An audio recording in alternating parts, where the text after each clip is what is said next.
We've got some long dark this morning. We're probably going to be finishing up here in Milton. We only have, I think, 9 days left now. We're on day 613.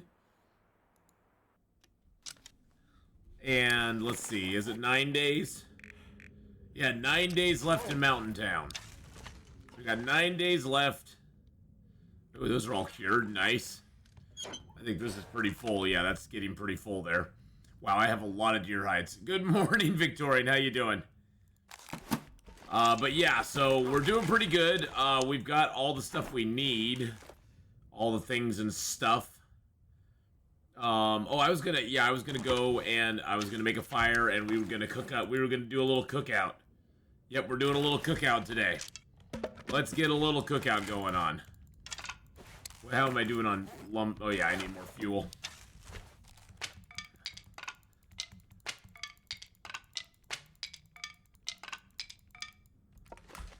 I think, if I remember right, I think I have some bags of meat out here. Oh no, I have actual meat out here. Okay, cool. Well, let's get a... Oh, we can get a Maglin's fire even started, I think. Oh yeah, look at that. Maglin's fire time. I'm off today and planning to get some things I need to do done finally. Oh gosh, yeah, that's how my day usually goes when I have a day off too, Victoria. It's like, yay, I can get... I have a day off. Oh, I got a whole bunch of crap I need to get done. All that stuff that you kind of put off because you just don't have the time for it, you know?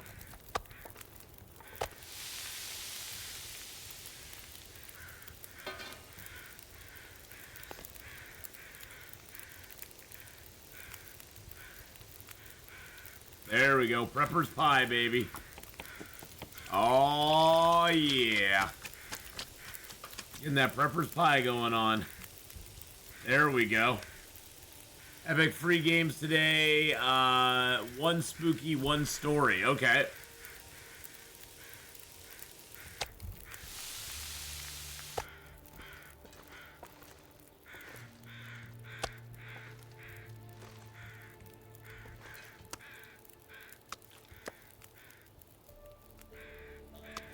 Seven, 9, and 0.6. Yeah, those won't cook up to anything.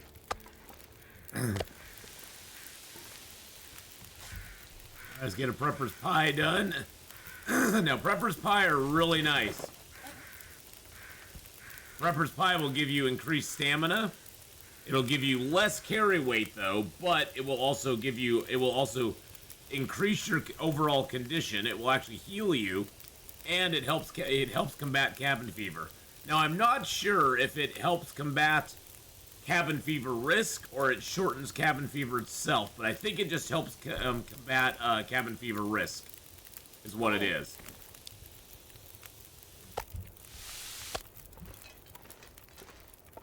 I'm pretty sure.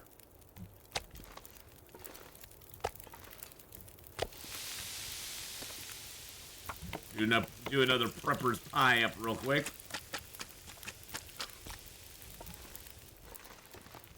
Now I am gonna go inside. Hey Tala, how you doing? Hello, hello. And I'm gonna grab some broth. Why are you panting, Will? Just chill out. It's gonna be fine, buddy. It's gonna be fine. Good morning, good evening. Good morning, good evening, good afternoon, and good night. All right, get that cooked up. Getting all my meats cooked and put out here.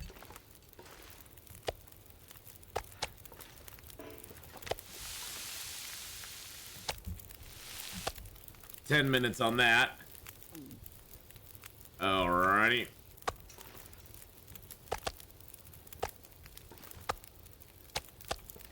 That one there too. There we go. 10 and 11. Let's sort our meat out here so we know what we got.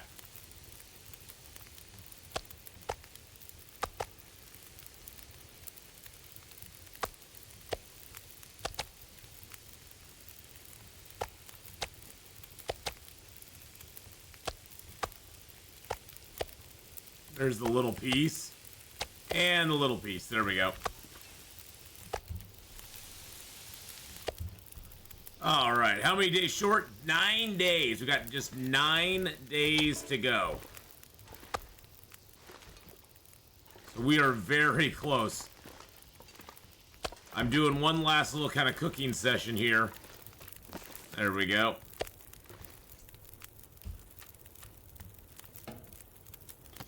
Okay, so I can make some venison stew. Let's do that.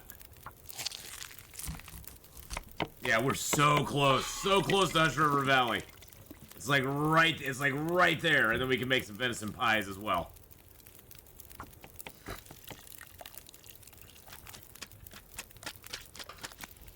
Yum, yum.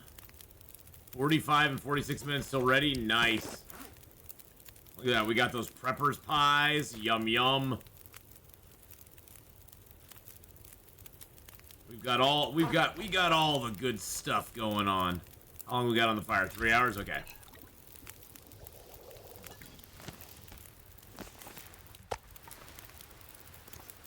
Some more venison stew.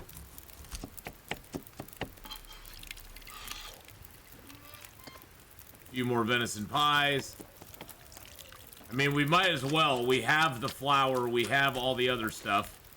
Might as well make some.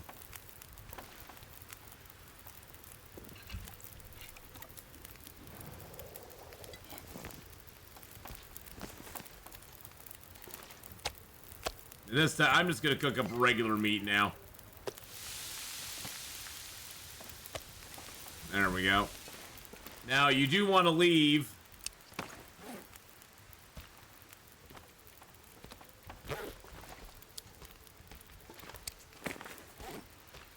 Oh, those are hot and cold, okay.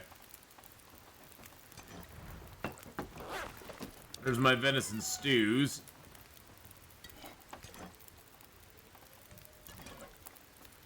A venison stew gives you, it sort of acts like an herbal tea. It gives you a little, better rest, or it gives you better, or no, it doesn't act like herbal tea. It ups your, no, it's not like herbal tea. It's like coffee. It's sort of like a coffee. It gives you back, or not a coffee, a go drink. Gosh, I can't think of what I'm thinking of.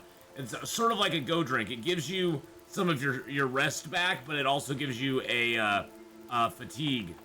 Or no, wait a second, hold on. I wish they had more explanation on this. Okay, so it makes you more tired, but it does act like the herbal tea. It makes you rest better, so you get more health back. I'm thinking of the rosehip pies. The rosehip pies, I believe, are the ones that the rosehip and the peach pies give you they make you less tired, but they give you a headache. They act like the go drink. I gotta get that right.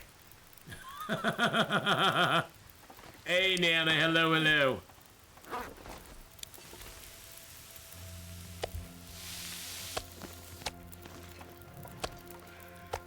What does the headache do? It makes your vision a little blurry. It doesn't really, honestly, it doesn't really do very much at all.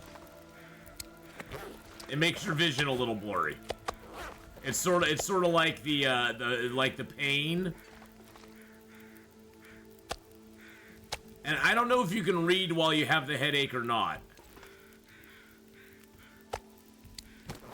The headache to me is kind of a, wow, that just does not want to get cold. I would do anything for a drink right now. There's my pies.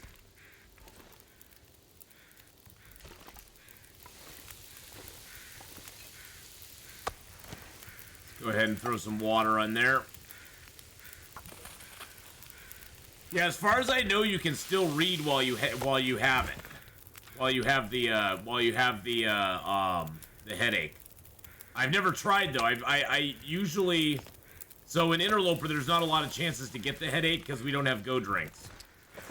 So we generally can't even get the headache in the first place.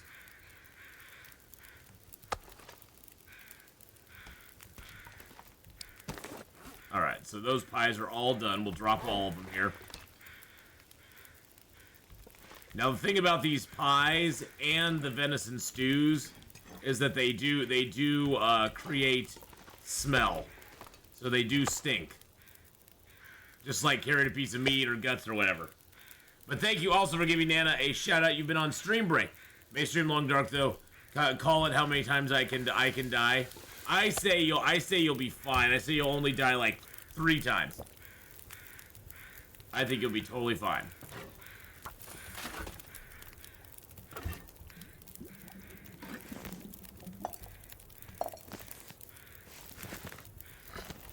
Okay, so we cooked up our pies. We've cooked up everything we can cook up.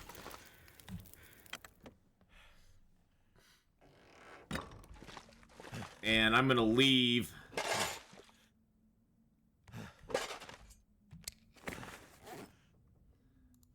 That's the thing about Long Dark is we all die. We all die eventually. Drop that. Drop that. This is just sort of my flour and stuff to leave here.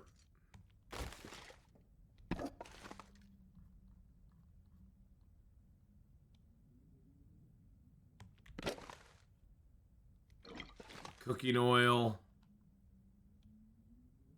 A little bit of broth. Look at all our nice little, our nice little table here we have. Okay, we got all these cured hides, but I don't even think I have a place to put these cured hides. No, that's almost completely full. That's almost completely full. What is our gear looking like? Let's see what our gear looks like right now. So we do need to repair. We'll need to repair most of this stuff before we go, and so I think, and we'll have enough cloth and stuff to do that. So we're gonna wait till before we leave. Because, yeah, we're on day 41 right now. I think I want to head down to the Grandmother's house one more time and just see if there's anything else I want to bring up from there to here.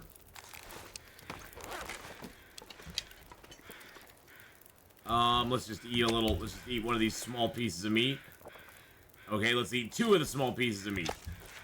Then all we have left are the pounders. And does this, let's see, the venison pies, those give me weight carry, right? Yes, they do. I'm gonna leave the prepper pies here.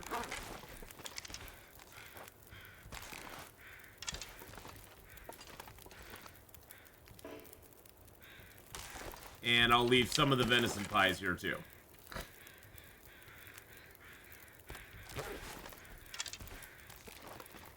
And I'll take a couple venison pies with me, that way I can carry some more stuff up.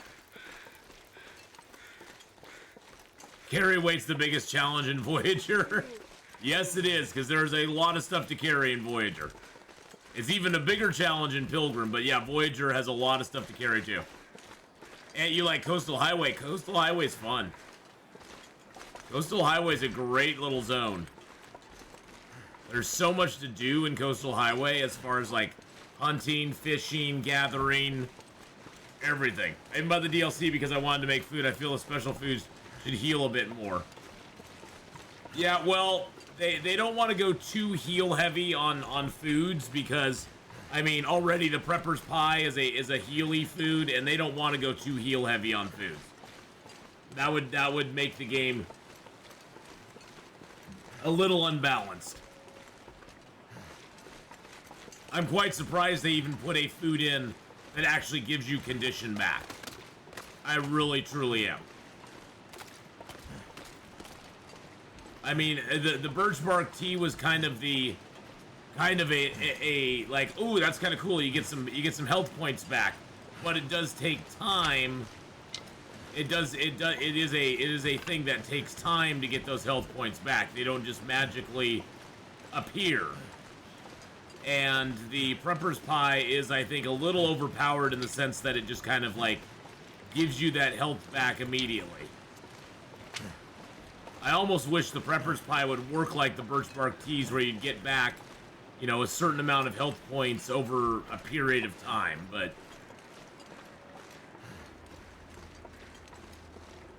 at least the Prepper's Pie is pretty hard to make, so it's not like you can just be carrying them around with you all the time.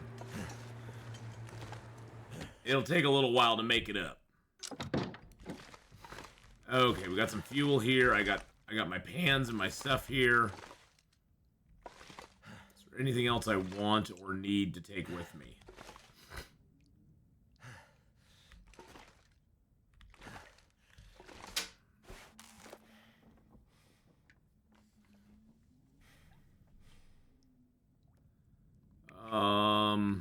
No, I think we're good. Tick, tick, tick, tick, tick, tick, tick, tick, tick.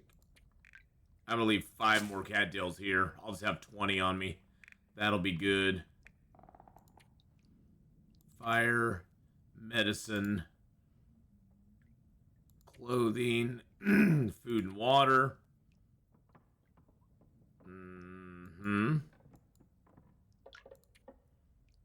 No, I think we're good. I don't think there's anything here that I need. I guess I could take that 1 acorn with me. Take the 1 acorn. Leave the rest of the wood here. I have deer hides and rabbit hides aplenty here. I'm just gonna leave those here. We do need to make up another bow before we go. Hey, Icy Cool, how you doing, buddy? Hello, hello. Why, hello there. I don't think I have any books to read, so let's just pass a little time here until it gets nice and darkety-doo, and then we can sleep the whole night through. And then we'll wake up and only have 8 days to go. Milton is very cozy, James. Milton is one of the cozy places in the game. Milton is a very cozy spot. I like Milton a lot. I know some people don't like Milton, but I like it. I think it's really nice. I think the main reason they don't like Milton is there's the sneaky wolf factor in Milton. But the thing is that, you know, you can kind of... We'll eat one of those. That'll give us, see that? Now that gives us an extra 3 carry weight, although we aren't using that between zones. So even if we have one of those on us when we go from zone to zone, we aren't going to be using it. So the sneaky wolf is the one that, well, wolves do not bark at you until they see you. Now a wolf can smell you from a ways away and start walking towards you. And then all of a sudden you're coming over a hill and he's coming over the hill. He sees you and then he immediately barks and attacks you. And that's a sneaky wolf.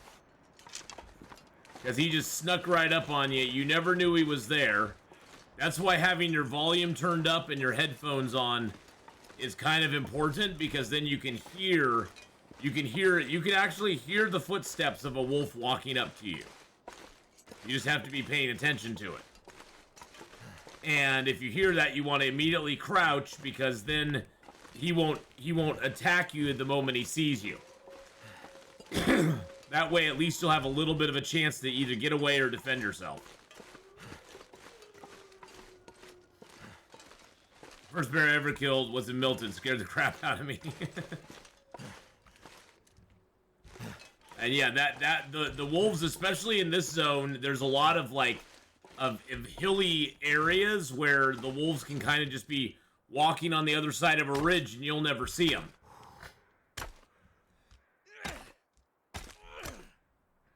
That's why when you walk, like when you walk in a big area, it's good to sort of push on the forward key, but be constantly strafing back and forth, because it will give you a better view of what's coming up. Going straight forward, if there's something directly in front of you, you're never going to see it behind a tree. And wolves kind of will hide behind trees sometimes too.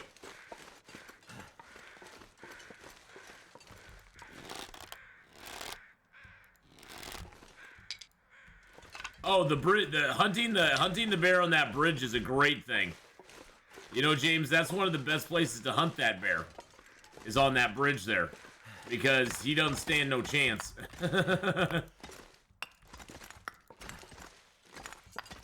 Oh, look at that. We got coal respawns. Nice. A whole bunch of sticks in here, too. And look at that. We even got some food here. Isn't that special?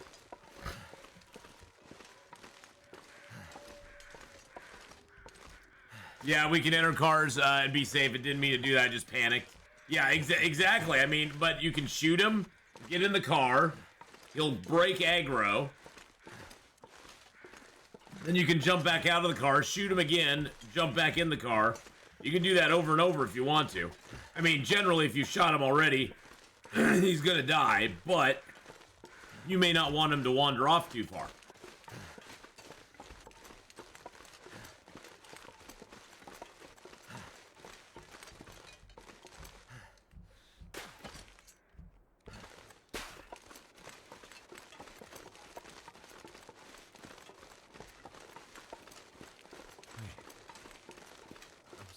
Days Gone is on for 20 bucks on Epic right now.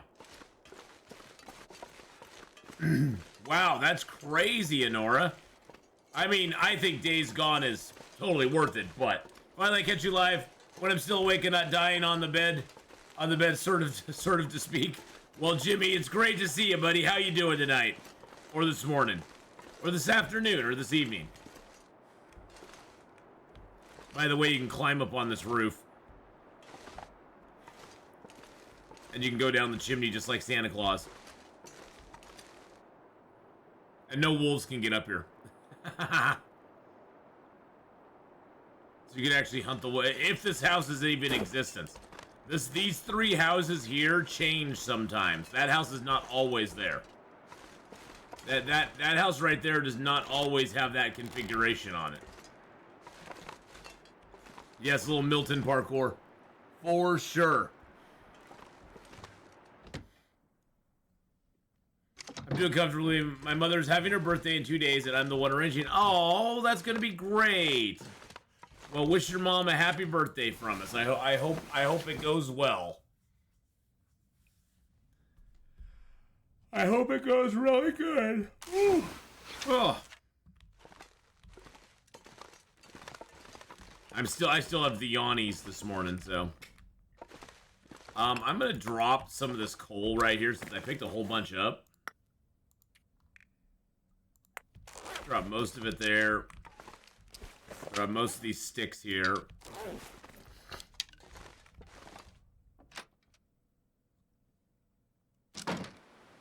Oh, now it's all clear outside. Oh, right here. Oh, yeah, we did sleep for an hour, so I guess that would help. I'm going to send a picture from the cake when it's ready, of course. Nice. That'll be awesome. Do that for sure, Jimmy.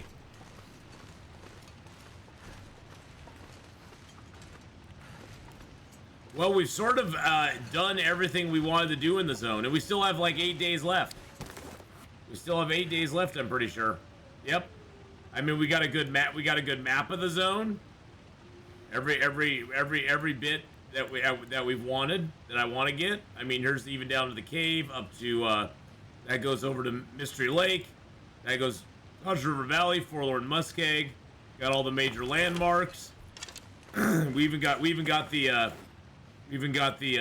Prepper's Cache over here. Thank you, Jimmy. Are there any bears in this zone? Yes, there's one bear over by the bridge that has all the cars on it. Not this bridge, but there's another bridge further up the road that has a bunch of cars on it, and the bear's there. But there's only one bear in this zone, so.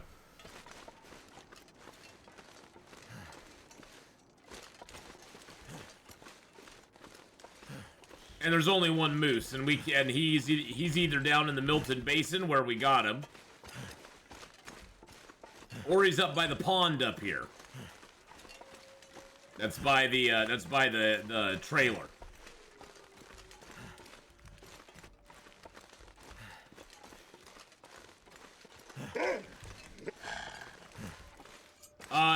That first car over there, the hood is broken. It doesn't actually go up.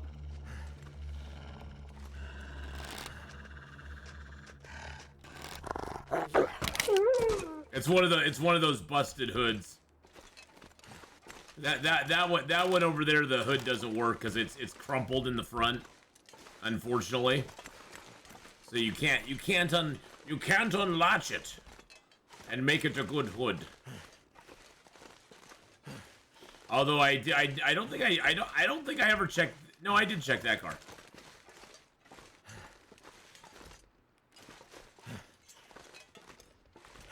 Oh, I left a gut out here.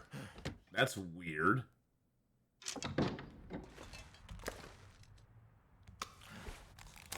I was leaving it here. Let it cure. It's 50% cured already.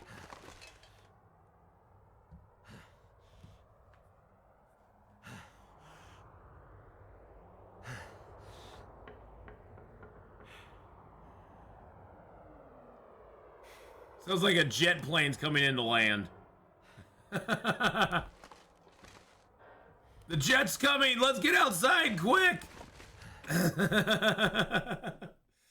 Let's get outside quick so we can... Oh, flag him down. Nope, he's not here. Some weird noises in there.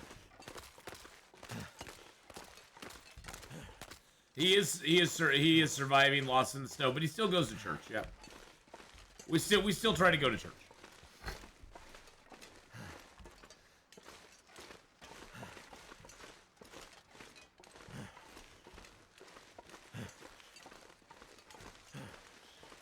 Cold is making my head feel thick. I bet it is. But we're gonna stay outside a few minutes longer.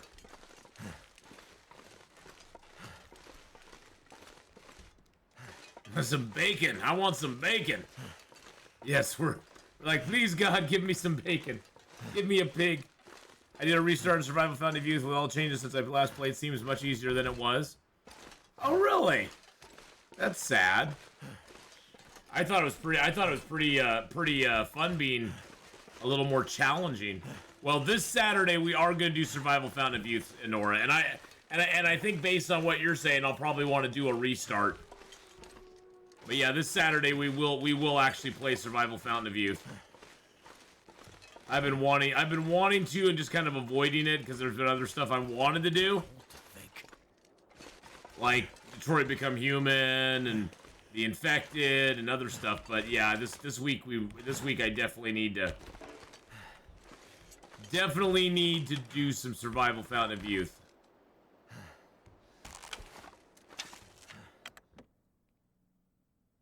Especially since they updated like the building and stuff. I'm curious to see what the building looks like now. All right, we got rid of our hypothermia risk.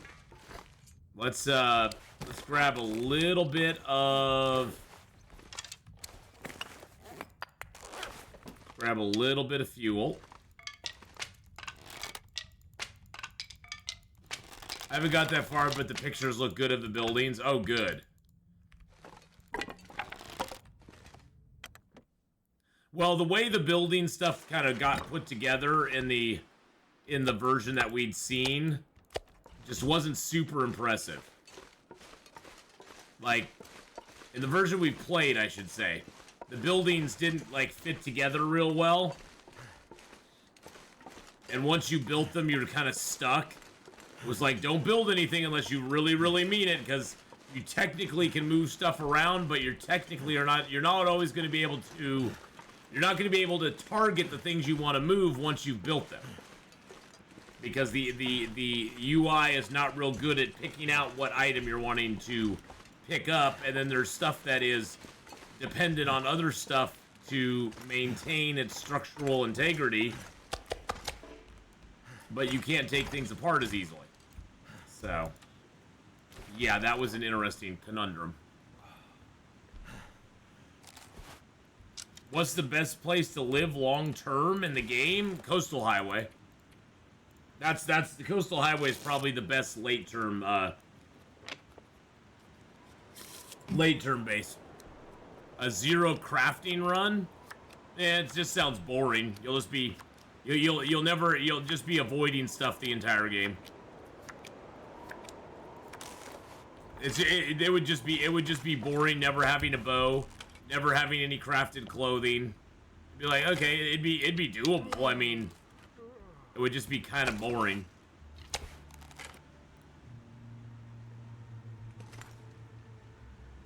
Am I looking for run ideas? Not really, no.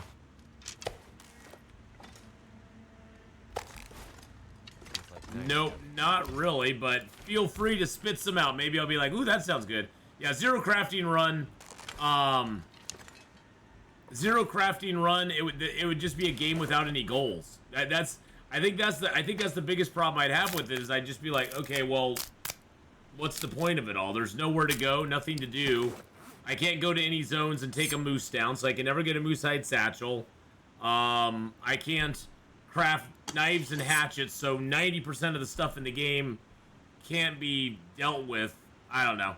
It doesn't sound like a lot of fun to me, but I'd say give it a try. I'd say give it a try, Jimmy, and maybe see how it works out, and maybe you'll be like, dude, it was the funnest thing I ever did. But yeah, I'm not really looking for run ideas. After this run, my plan is, well, this run's gonna still go on for quite a while. Every take. Yeah, I'll pass on that. A color wheel run where I can only eat things of a certain color. Wait a second. Nah, I think I'll pass on that. See, I don't like things that restrict me. It's like the game already restricts me. Yeah, that does. I think I'll let that one go.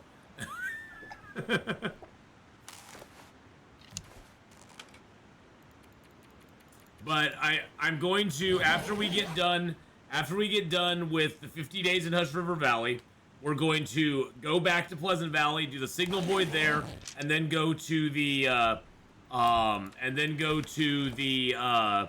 Forsaken Airfield and finish up Signal Void, and then camp out in Transfer Pass, and then I'm going to be doing some harder start. What I think is harder start 25-day runs in. Oh no Maglins. 25-day runs in say Forsaken Airfield, Hush River Valley, basically starting and living in those zones for 25 days without ever leaving. Which I do 50 days, but I found that if I could do 25, 50 is just monotonous after that, especially at the early part of the game. So like this guy's gonna do a completionist run. Not really completionist. I just want to get I just want to do the, since I've worked so hard to get all the transmitter towers repaired, because I have right now I have every transmitter tower. All the transmitters are repaired in every zone now. So since I've worked so hard to repair them all, now I want to actually, and I'm very close to getting this done. I want to do it because I just need to investigate Hush River Valley and Pleasant Valley, and then go back to Forsaken Airfield, and it'll be done. And then it'll be set up for when the new expansion comes out. I'll be all ready to go.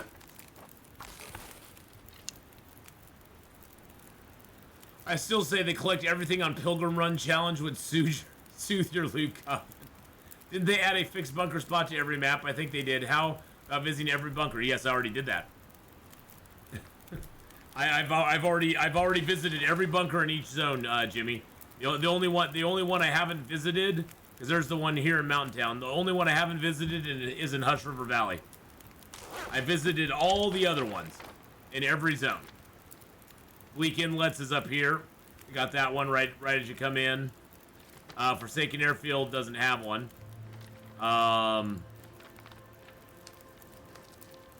Broken Railroad has one. It's like up in here.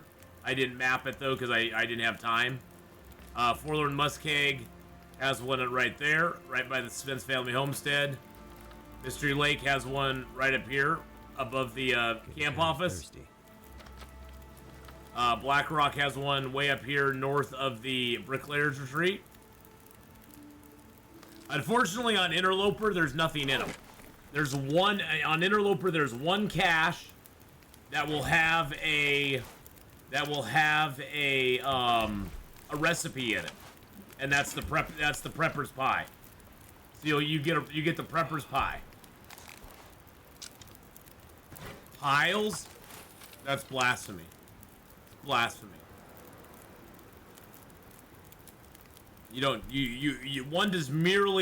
One does not merely make piles of stuff.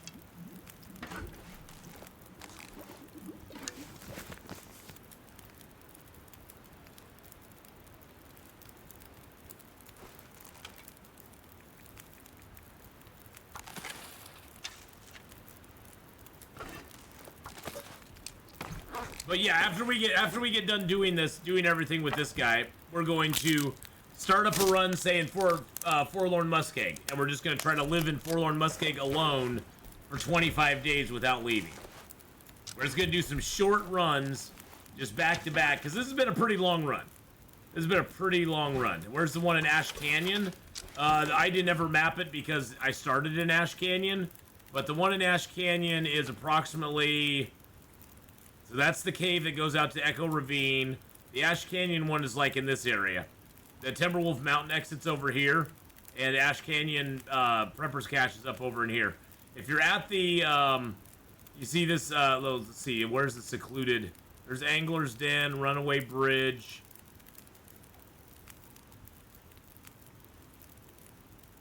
Yeah, see, I didn't map Ash Canyon very much because it was too cold and I did not have time. I think it's down like over in here. It's like over in this area. You have to be in, if you know where the what is it called? The Climber's Cave is.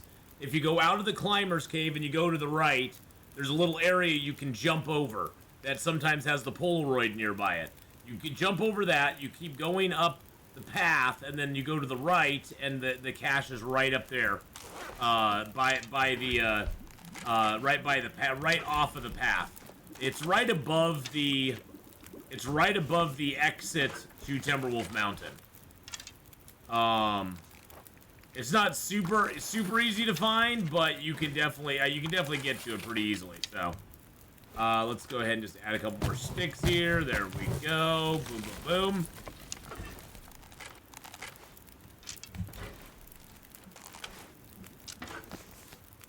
You don't mind piles? Oh, I can't stand piles. Can't stand it.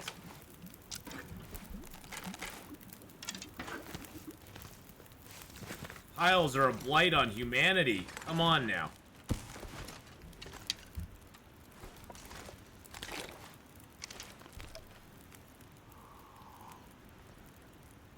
I'm not sure there's anywhere with enough space to put everything from a Pilgrim Run.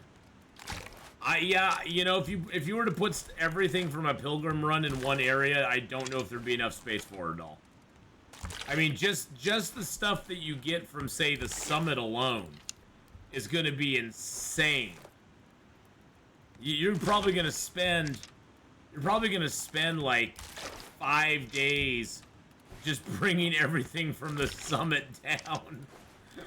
You're gonna have so many trips to take from the summit and take them down to the bottom. Okay, we do need to go get some more food because we're out of food here.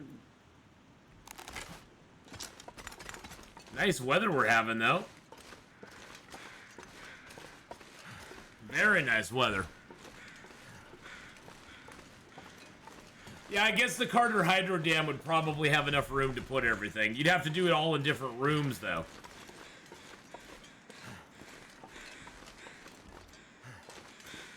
I would go, man, you just put it in a pile and mix stuff up in them.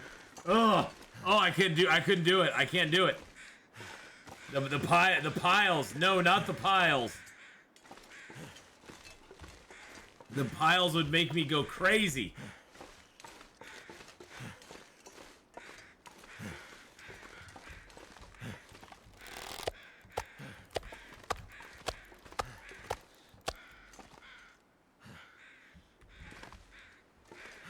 Alright, we got some food. We got water. A pile of junky. How would you have... What would a pile of junk emote look like? And how would that translate into a little emote?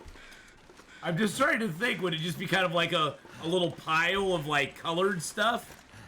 Some garbage bags? Okay, okay. Just some garbage bags in a little pile. Different multicolored garbage bags.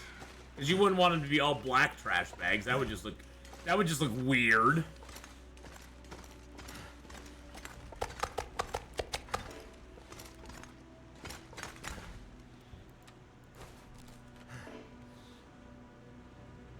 All right. Ooh. Excuse me. Have hazard bags. I've got a Loper run where I broke down everything in the dam and filled every container with piles of stuff still laying around. Can't imagine how much there would be on Pilgrim. Oh God, there'd probably be so much on Pilgrim, J-Car.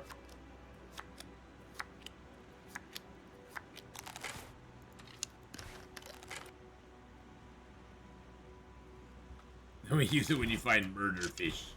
The murdery fish. The fish of the murders.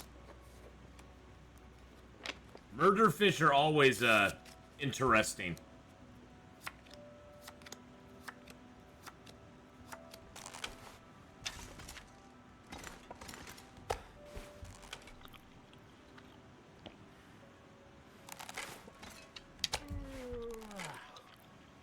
I know you're tired, buddy.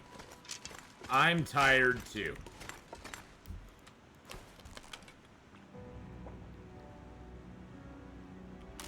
Love this track.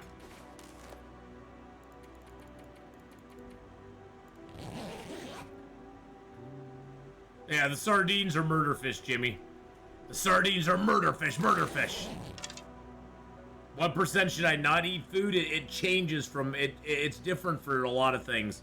Sardines and meat, anything that's below 75% can give you food poisoning.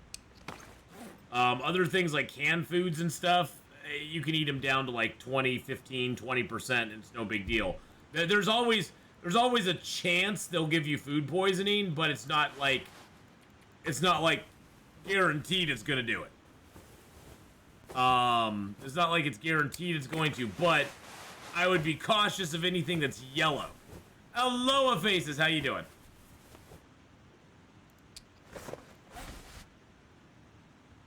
Oh, I've gotten sardine food poisoning quite often. But usually, I have cooking 5 by the time I get to Bleak Inlet, and that's where you get most of your sardines. Thank goodness. I'm just saying that there's a chance that you can get food poisoning from them when they're below 75%. Same thing with meat.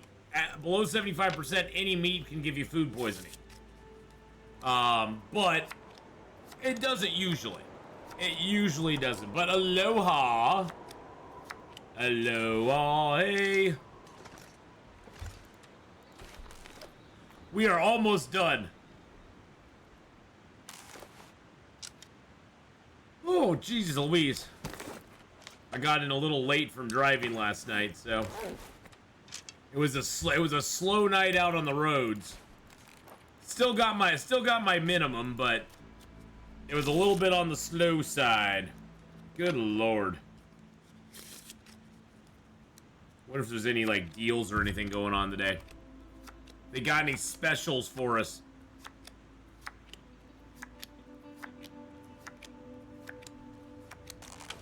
There's a Moda Center thing going on tonight. Something called Christian Nodal. And Tool is playing over at the Moda... Oh. Tool is playing over at the Moda Center tonight. Okay. Cool. Couple cool things. What message did you have? Your last message before that one was sardines. I've never had food poisoning from sardines ever. That was your last message. With sardines, it's more like there's a chance you won't get food poisoning. Exactly. There's a chance you won't get food poisoning with it.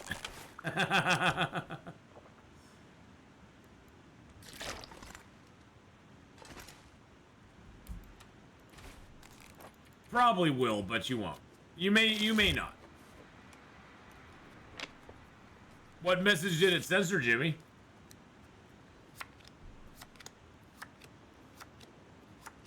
Okay.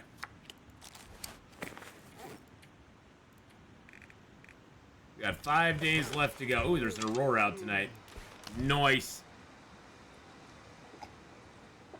Hey, good morning, Cindy. I've eaten my sardines in the delicious 34% range. Oh yeah, I have to. It's not always going to happen. That's the thing. Is like, food poisoning is not a guaranteed it's going to happen at this percentage. It's never been like that. There's like a 5 or 10% chance that it will happen. It's just that it can happen. It's not that it will. It's just that it can, and it's a risk, especially early in the game. If you have no antibiotics, no mushroom teas, it is a very big risk to eat things that can get you food poisoning, because you will die if you don't have antibiotics or reishi mushroom teas. Especially if you don't, even if you have mushrooms, just the process of lighting a fire and cooking up the mushrooms, preparing them and cooking them up, will take you down in health percentage quite a lot. So it's not a matter of if you will get it or not, it's just a matter of you can. I've eaten sardines in the 20% range and not gotten food poisoning. And I just count myself lucky that I didn't. But I usually will not eat that sort of stuff. But then again, I've eaten 74% or 72 or 73% sardines and gotten food poisoning from them. And that's like early in the game, you're starving and you're like, I'm gonna take the risk and I'm gonna do it, and then you get it. It's always when you can't afford it that you usually get it. So 20% sardines, you know it. You know it. Those are some delicious babies.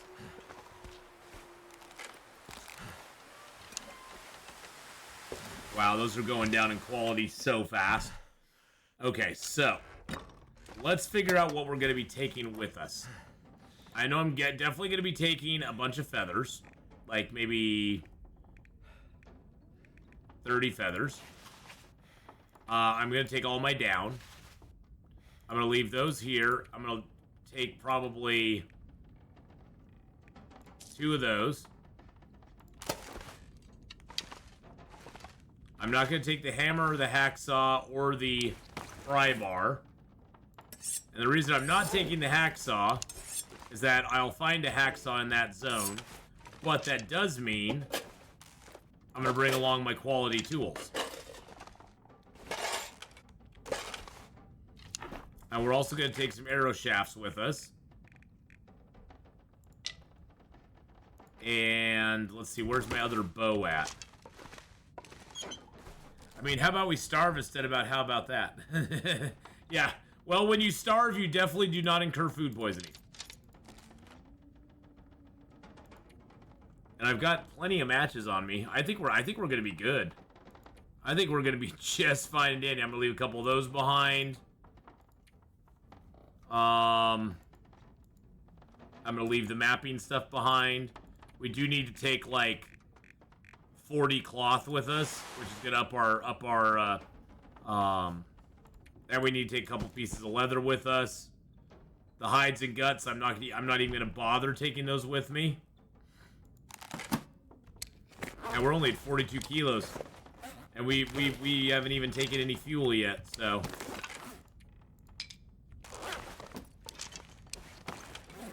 yeah, we're moving in 5 days. I'm just wanting to sort of figure out what I do and do not want to take with me.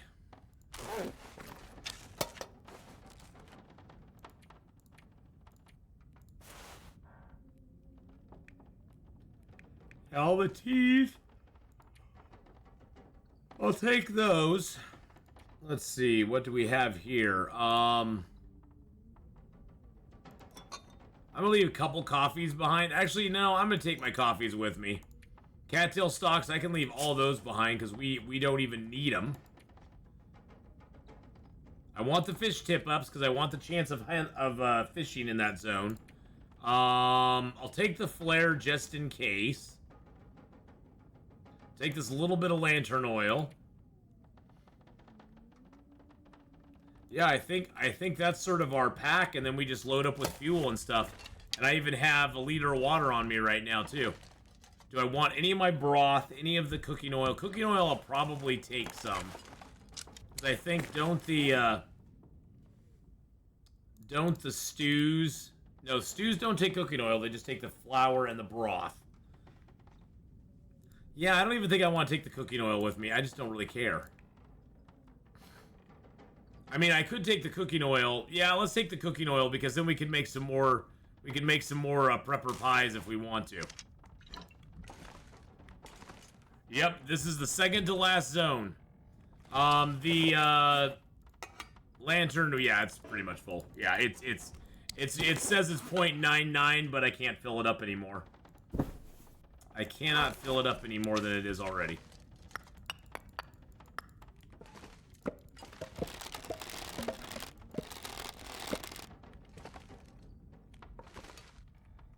All right, yeah, we're good. I'm gonna take these. I'm gonna take a couple hides, a few guts, because I want to repair my stuff up before we go. I'm gonna have to leave something behind.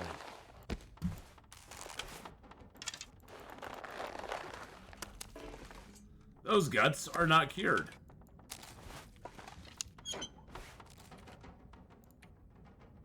That hide is not cured either. That must be a newer hide. Oh yeah, that was the one that we just killed. Yeah, the 0.9, well, and you know, Jimmy, that you know where it's really annoying? It's really annoying on the old millflower. The old millflower does that to me all the time. Or not the old millflower, the running river oats. It says it has 0.8, but it's actually more like 0.7995. Because you can never actually make 8 porridges. You can make 7, and then you have a small amount left over at the end. So if you have 2 cans of it, you can make another one. So, well, same thing with the old millflower. All of these, like this, it says it has a kilo of millflower in it. It's actually 0.95. Or 0.995. It doesn't actually have that full kilo in it. See, I think Hush River Valley is the best zone in the game.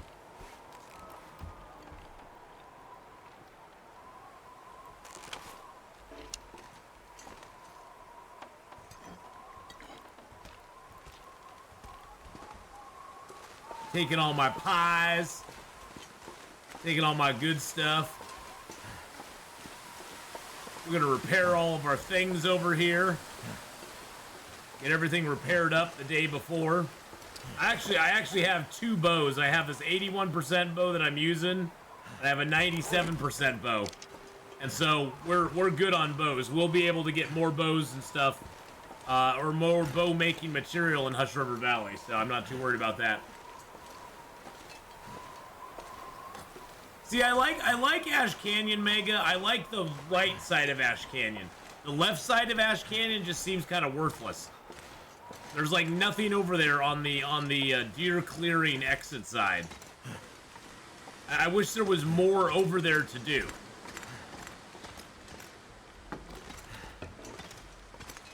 There is a workbench if you've done the Signal Void quest. The Signal Void a cache has a workbench in it. Yes. The Signal Void cache has a workbench in it. So once you open that up, you have a workbench available to you in Hush River Valley. It's that nice.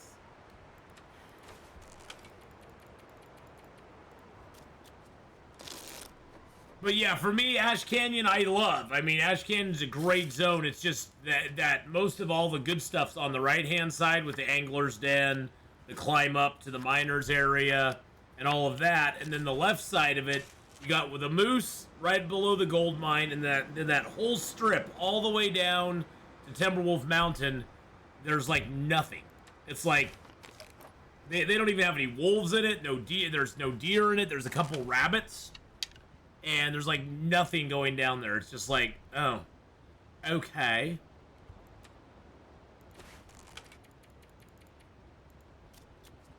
And I wish that they had more in the zone. That's the thing, is I think Ash Canyon would be up there if they had more in it. I mean, as far as like favorite. But Ash Canyon does have that free workbench in it that you don't need to have anything to get into. So that does kind of put it up there a little bit higher.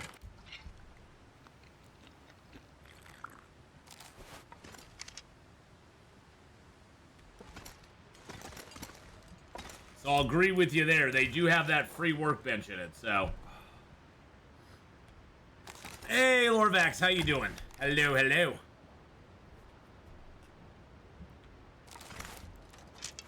Something's gotta go. Shh. Shh. Just shush your dirty mouth there. Nothing's got to go, Will. You're gonna be just fine.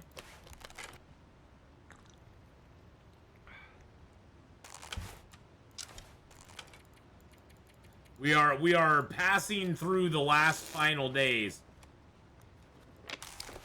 Let's see. Okay, so we got 4 days left. 4 days left, boys and girls.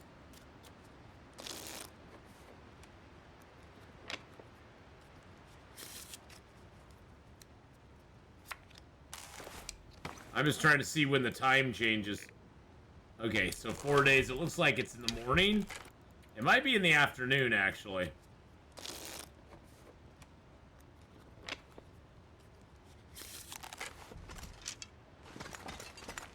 Let's eat our other stew. Yum, yum. Drink a little meat. Find some water. Or eat a little meat. Drink a little meat. We aren't drinking meats. There's no meat drinking going on around here.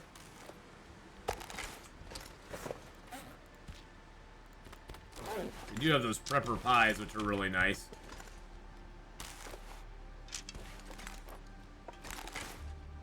They have, how many calories? 1,100? Okay.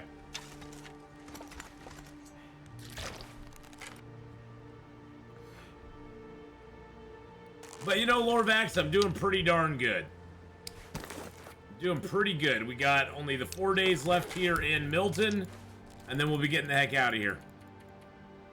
We've done everything we came to Milton to do. We mapped the entire thing. We killed the moose. We killed the bear. We found the prepper cache. Did they remove the difficulty markers in 7 days to die? No, they did not. You mean the happy faces of how happy the zombies are to see you? They didn't remove those now.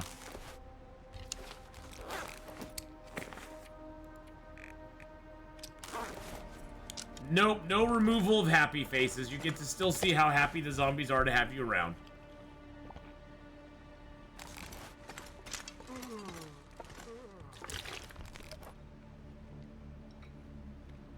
Sometimes they're only one face happy. Sometimes they're three. Sometimes they're five. The 5 means they're really going to throw you a party, though. They see, I did notice, Jimmy, that on some houses they appeared to. The last time I played on, there were some houses in 7 Days to Die that the symbols didn't appear very clear, or they didn't show up right away. Holden Wolf, how you doing?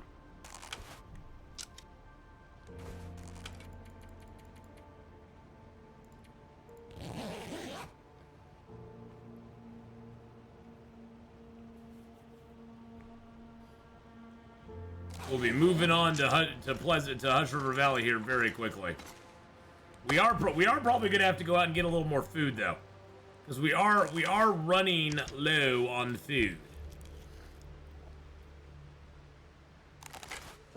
Looks like I made it through another night. I'm doing good. I'm doing really good. Yeah, everybody go give Holden Wolf a follow. Give Holden Wolf some love. Let's see. Are we down to 3? We're down to 3. So, yep, it definitely changes right in the morning hour, which is great. I like that it changes now. We're going to the sauna. Nice. Well, have fun at the sauna, Jimmy.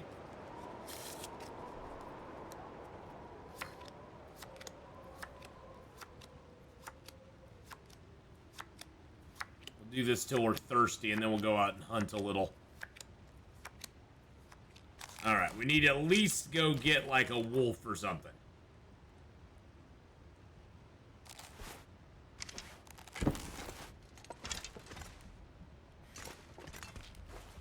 We'll eat up a prepper's pie. We'll eat up a venison pie so we get a little extra carry weight.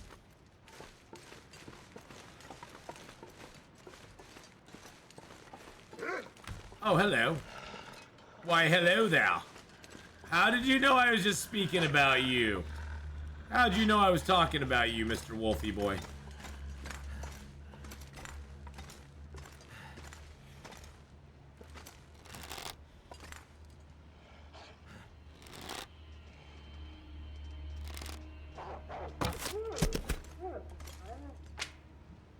Hello. All right, let's get some food. It's kind of buried in the ground. Yeah, we door dashed it. You know, I was hungry, so we did a door dash. A doggy door dash. It's fine. Don't worry about it. It's all gonna be okay. I was hungry, man. When you're hungry, you door dash.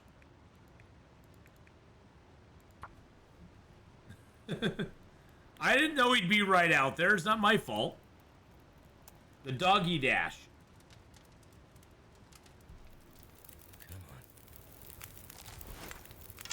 All right.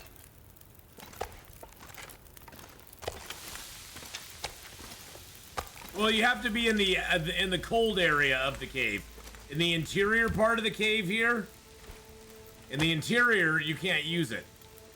But if you step outside into the cold area, you can use it. So that's why I build the fire right on the edge like that. It's because I can make a Magellan's fire if I stand out here, but if I stand here, I can't. Because technically I'm inside at that point. It's the technicality of being inside or outside. I'm on the west side, I'm on the east side. I'm on the west side, the east side.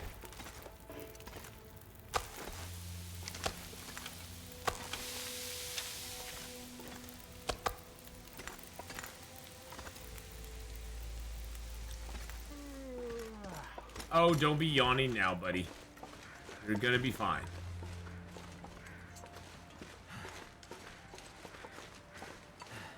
Yeah, the shadows. The shadows get you. Only the shadow knows.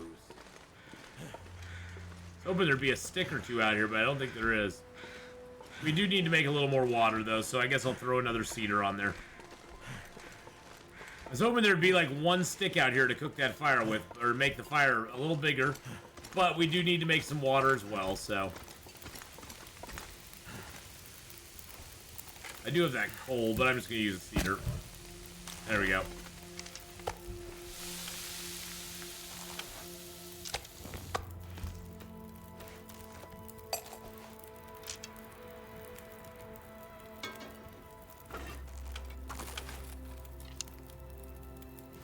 Alright, there we are. We'll get a little bit more water made. We got some food now. We're doing good on all fronts again.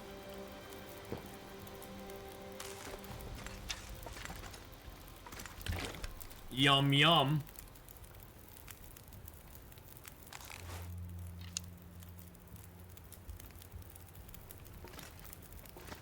Alright, let's get that melted.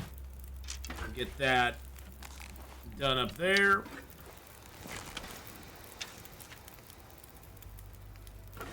Do it one more time.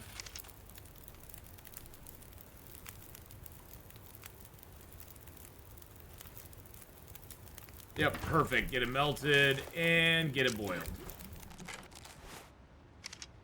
Really? You're freaking kidding me right now. It didn't have enough It didn't have enough to do it. Of course it did. I'm surprised I can still get a mag lens fire too, but of course it didn't have enough fire, and it's probably like a minute or two away from being boiled as well. I think that's the thing that's most frustrating. That did it. Yeah, 3 minutes. 3 minutes away.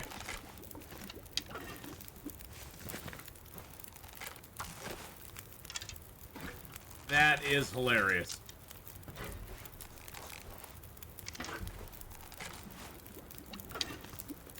I need to drop something.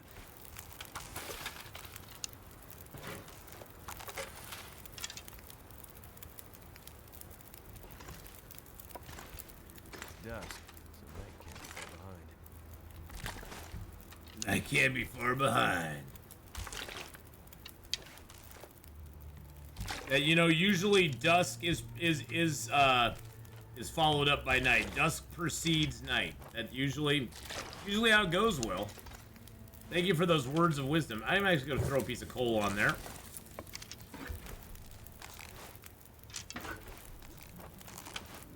Going to make up a little more water here.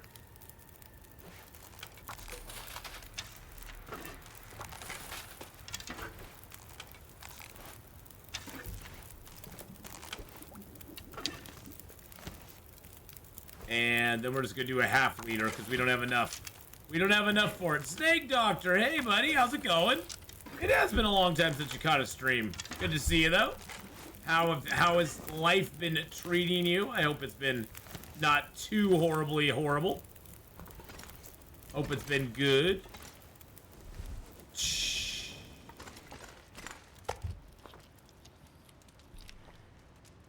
Oh boy, we are like 3 days away, boys and girls.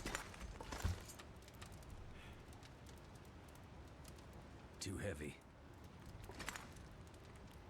We get to sleep right next to our wolfy buddy. Oh boy, I can't wait. Well, we got more food and water now. I mean, technically I have all that bear up there, so I could go get the bear meat if I really wanted to. But yeah, I'm good. Yeah, I'm good. We got 2 days left in the zone, my friend. 2 days. 2 days in this zone here, my friends, and then we will be done. The crazy work for the last 6 months, but it's starting to quiet down. Other than that, I'm good.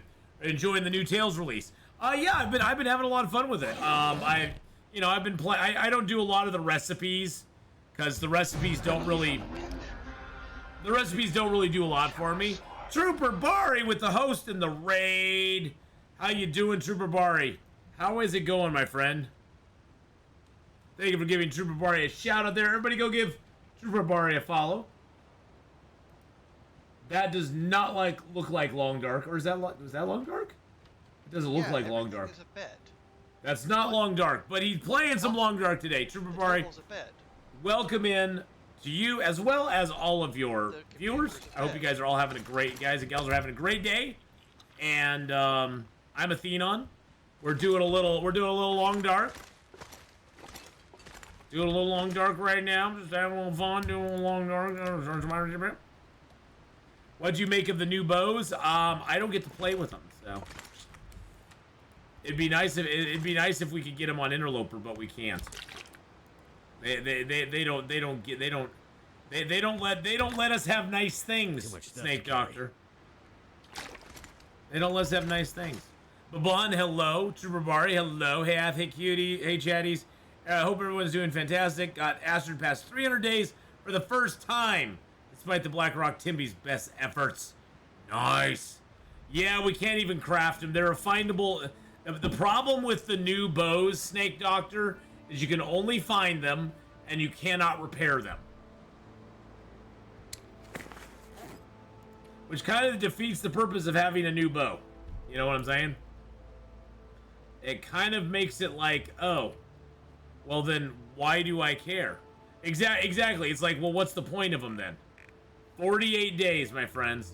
So for those of you who are unfamiliar, we are doing our 50 days in every zone run. We started this run in Ash Canyon, lived for 50 days there, moved on to Timberwolf Mountain and lived for 50 days there. Then we went to Mystery Lake, or not Mystery Lake, Pleasant Valley, where we finally found our bedroll, lived for 50 days there. Then we went for 50 days in Coastal Highway, And then on day 200, we left Coastal Highway and went to Desolation Point and did our first forge run. And then we went to Black Rock and did there. And then we went down to Mystery Lake, Forlorn Muskeg, Broken Railroad, Forsaken Airfield, back over to Bleak Inlet, and now we're in Mountain Town. We only have 2 days left in Mountain Town, and then we'll head to Hush River Valley to finish it up. And we have done all of the Signal Void stuff, except for Hush River Valley and Pleasant Valley, because we hadn't got the transceiver or the receiver yet when we did the Pleasant Valley one, but we did fix the transmitter in all of the zones. All of the zones transmitters are fixed. We got 6 of 6, so we got all the transmitters fixed. So all we have to do is go back to Pleasant Valley once we're done, and we can get the transmitter going. So that should be good times.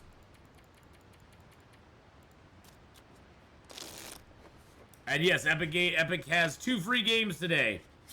One spooky and one story, and it also has, if you've ever wanted to play Days Gone, it has it on sale right now for $20 on Epic Games. So I'm not a big fan of Epic Games, and not because they're bad or anything, but just because I hate having my games stretched out between so many services. And Days Gone is usually a $50 game, so getting Days Gone for $20 is a pretty good deal. Oh, Days Gone is such an underrated game. It's so underrated.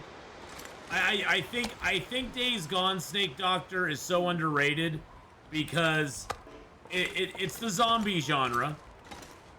I just fixed the Blackrock transmitter, which is why I was in Blackrock, trying to find things to keep Astrid occupied while chasing the 500-day achievement. Exactly. And Days Gone, you know, it's a zombie game. It was a PlayStation exclusive for a long while.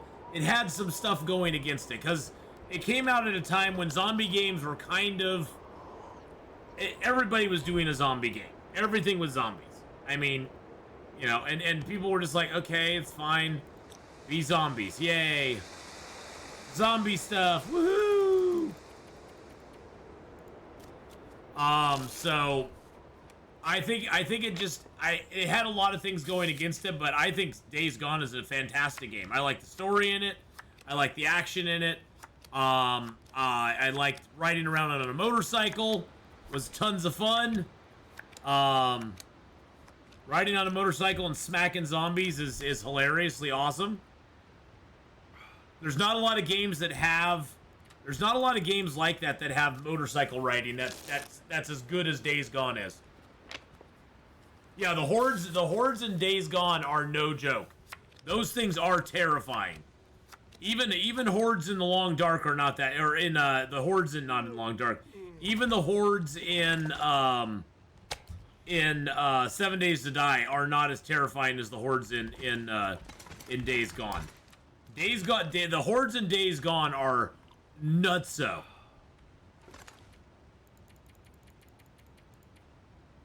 And some of them are, they're just huge. They're huge. I mean, there's hundreds of zombies in those hordes. Do they always function right? Not really. Yeah, zombie burnout is real. And I think that's the thing that Days Gone kind of like...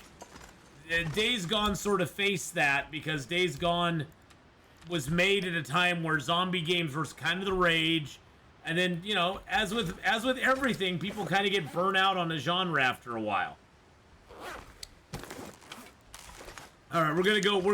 We're gonna spend our we got 1 day left, boys and girls. We're on day 49. We have everything on us we want to take with us. We're gonna go up and get some bear meat and bring it back down with us, so we have some meat here for when we come back. Because at this point, once we finish with Hush River Valley, we'll be going back to Pleasant Valley. But once we're finished in Hush River Valley, my whole, you know, I'm not going to use anything in previous zones. That's kind of going out the window because we aren't going to be doing that anymore. So,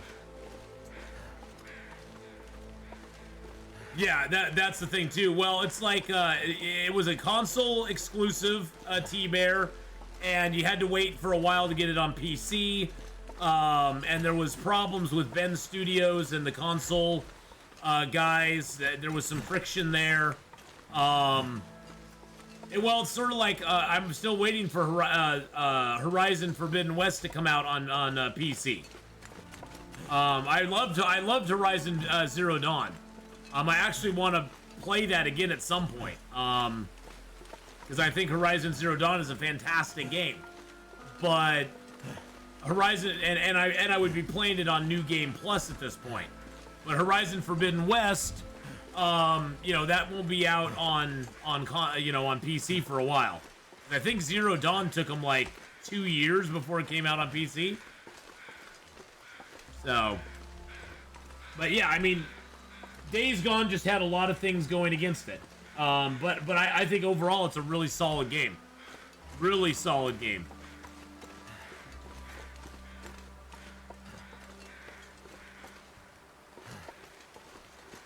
Need to find some place to escape this cold.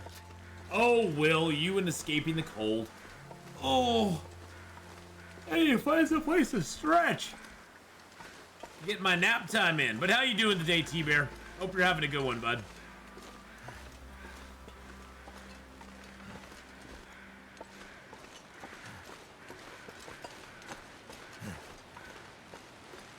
Horizon Forbidden West is showing on Steam Store as a 2024 release. Okay.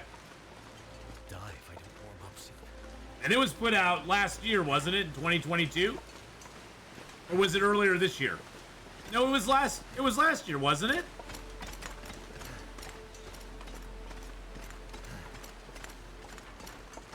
I think it was last year.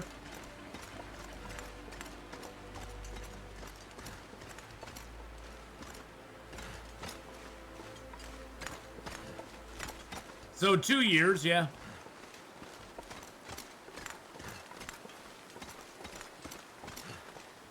Day off, so it's decent so far. Oh, you have a day off. Nice. That always makes life a little bit better. Days off are always good.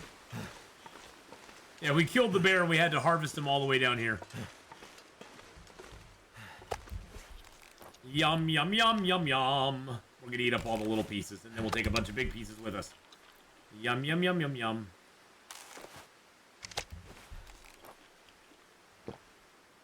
Yep, 2024 is coming soon.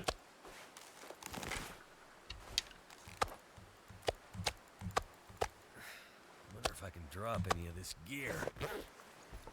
Oh, shushaby, Will.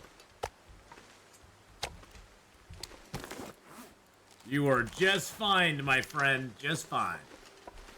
Yeah, 2024, 2023 is wrapping up. 2024 is right around the corner, Trooper Bari. It's crazy. It's nuts. But it's right around the corner. It's coming quicker than we can imagine at this point. It seemed like it was so far away, and now it's just like right there.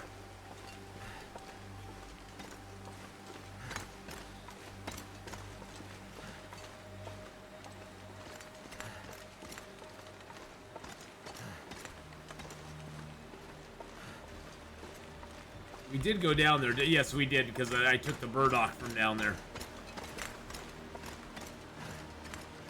I can barely keep up with all the games coming out as it is. And now there's a whole nother year's worth. Madness. Well, I mean, that's the thing, Trooper Bar, is, video games have become a very, well, I mean, they are the largest, like, entertainment type thing going on right now. With the different genres, the different styles, the different kinds. They're huge. And so everybody wants a piece of that pie.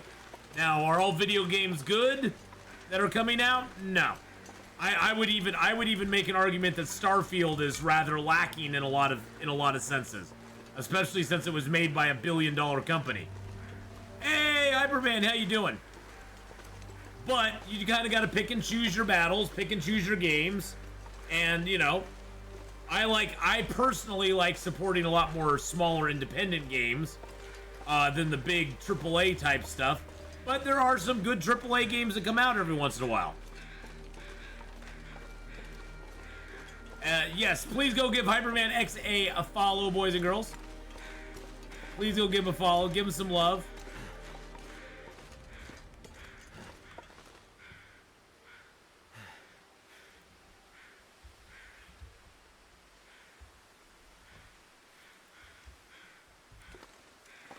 Last played some long dark, if I can baby. shoot through the window.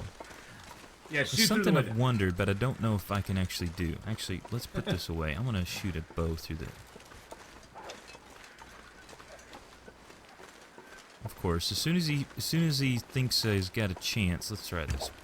Yeah! Oh my God! No way! That's awesome. How did the stream go last night, Hyperman? By the way, Hyperman is starting to stream again, boys and girls. I hope Starfield fixes those things it lacks within the DLC. I hope so too. I like Starfield, T-Bear, quite a lot. I finished the game already, and now I'm playing in the new game plus, which is actually kind of cool. And I'm quite enjoying Starfield even on my second playthrough. So, Hyperman is coming back. Yes. Yes. When Great had a lot of OGs show up, that is awesome, Hyperman. That is awesome news, my man. Yes, Hyperman is going to be. He did a test stream yesterday, and he's going to be starting to do some more streaming more next month. So, more next month. But yeah, I really do, T-Bear. I hope they fix some of that stuff too. Yeah, there's a lot of mediocrity out there, you know. The games that I think are the most. I'm most suspicious of the games that are coming out from big companies. Let's just put it that way, because I think the big companies are less concerned about quality and more concerned about just like making some bucks. You'll stream next Wednesday about the same time. Nice. I've struggled from mole in my armpit for quite a while. As one of those hanging, it's considered surgical. I've considered surgically removing. Is there something I should be? I don't know. Ask your doctor, Jimmy. Ask your doctor. I have no idea. I have no idea. Well, Bethesda has a lot of issues, and I think the big one is that they just are complacent. They don't feel the need to do much because the modding community takes care of all the problems. The modding community has given Bethesda the luxury of just being like, eh, if we don't make it good, they'll just do it themselves. They'll do it for us. And so they don't care. And it's not that they don't want to put out a good thing. It's just they aren't incentivized to, because the modding community just takes care of it all for them. I mean, imagine if the bug fixes in the Long Dark never got fixed by Hinterland, and we just had to wait for the modders to fix our bug fixes. Well, and their game engine is ancient. Their game engine is really good. And the game engine they have is really good back in 2011. It's not as good now as it was back then. And they've not really done a lot to update it either. So they've done a few little things here and there, but they haven't done anything major to make it better. Yeah, but see the problem with that, Trooper Bari, is that, like, Cyberpunk 2077, No Man's Sky, they may be better games now, but they'll never be as big as they could have been if they had actually released them in a format or released them in a condition where people actually got excited about them. Because there's a lot of people that will never return to Cyberpunk, will never return to No Man's Sky, because they got burned upon release from those games, and they're like, well, I got other stuff I'm more interested in playing now. It's not like it used to be where a game could come out and there was no other competition for it anywhere. I mean, there's new games virtually coming out almost every day. And that's the thing, is that if you waste your chance to kind of shine, then you're not going to get another chance, really. They're not going to, people aren't going to give you another chance. They aren't going to give you the benefit of the doubt that you're going to fix it later on. And even if you do, some of those people that you screwed are never good. They're never going to come back to playing the game again. A lot of people will never come back to it. There's still people today who refuse to play No Man's Sky because of the poor release that it had. There's a lot of people that'll go back to it. I'm not saying there aren't some, but a majority of people, the majority of the people that kind of like ditch the game because of the poor release quality are like, yeah, I'm good. I don't need to give it another shot. I'm gonna find something else to play. Oh, and I'm not saying that No Man's Sky doesn't deserve the love. It's just that I'm saying that if they had released it in the condition it is today, if they hadn't promised so much and under-delivered, they would be in a completely different leverage position in the gaming industry than they are today. They would not be they wouldn't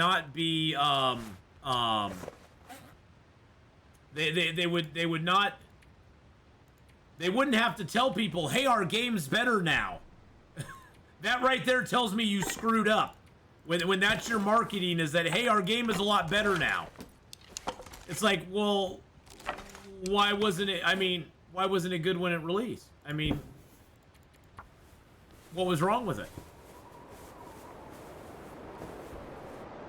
And I'm happy that they just, I mean, and don't get me wrong, I'm happy they didn't give up on it. I'm happy they didn't just go, well, that's our game, there's not much we can do about it, you know? That's just what's gonna happen. I'm glad they didn't do that.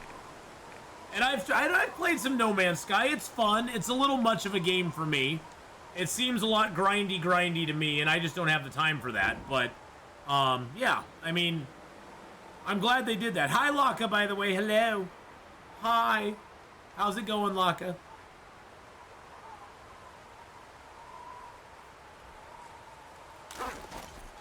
Boopity-doo. All right, so we're on day 50. We've got all 50 days in all the zones now. We're on day 622. We've reached day 50 in Mountain Town. We are off to Hush River Valley, boys and girls. We've got everything repaired that we can repair. We've got our cloth, all of that stuff on us. We got our leather on us.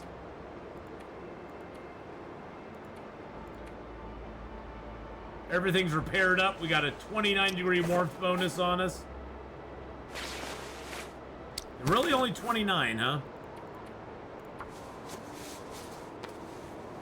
Repair one more thing before we go.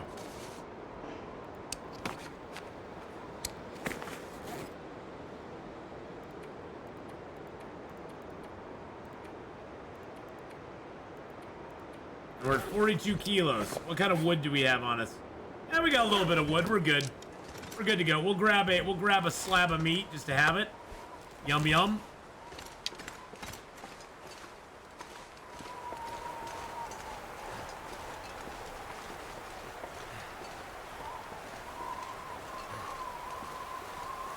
My dad had one of those briefcase-sized laptops with a green screen and 8-inch floppy disks.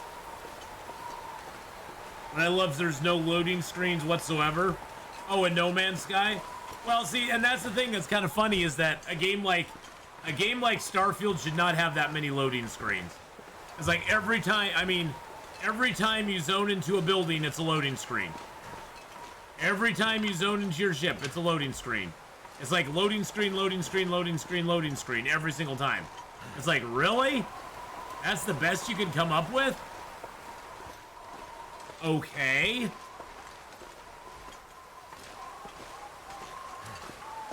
Again, it comes back to the whole, you're a billion-dollar company. You are owned by Microsoft. You should be able to do something a little bit better, in my opinion. it's not even that loading screens are bad. They're just very dated. They're just it's a very dated way of making a game. It makes the game feel old in a way. You know what I'm saying? It doesn't make it feel like it's a modern day 2023 game. It makes the game feel like it's from like 2015 or 2012. Which is, you know, is going to lead to people being disappointed. And honestly, there's nothing wrong with loading screens. I mean, loading screens were the way games were made for a long time, because to have a continuous flow of information, of action, whatever you want to call it, to have that continuous flow, it puts a lot of stress on computers. And honestly, they may have done it because they may have at one point, let's just give them the benefit of the doubt. Let's say Bethesda tried to make their game with no loading screens. Like in New Atlantis, there were no loading screens. You could go from shop to shop. You could go into the undercity, the upper city. It was all one giant zone.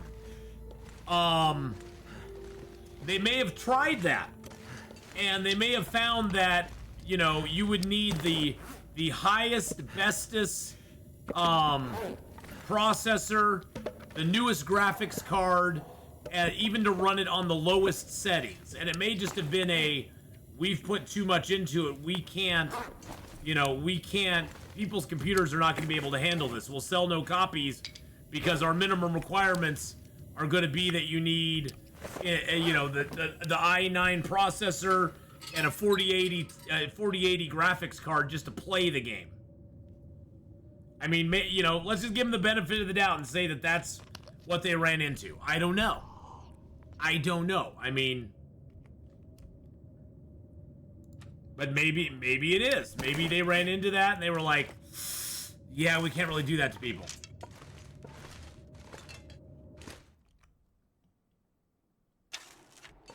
Yeah, well, exactly. To have all that flawlessly go through, they would almost need some sort of next generation processor and graphics card to make it all work. I don't know. And I don't think it's right. I mean, I think they should have come up with something else, but yeah, and see that's the thing. That's the thing, though. That sort of shoots down that argument because Red Dead 2 did it. Red Dead 2 had a pretty good open world.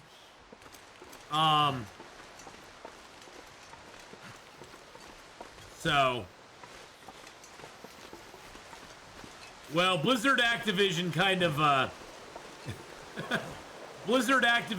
had some problems, so to speak.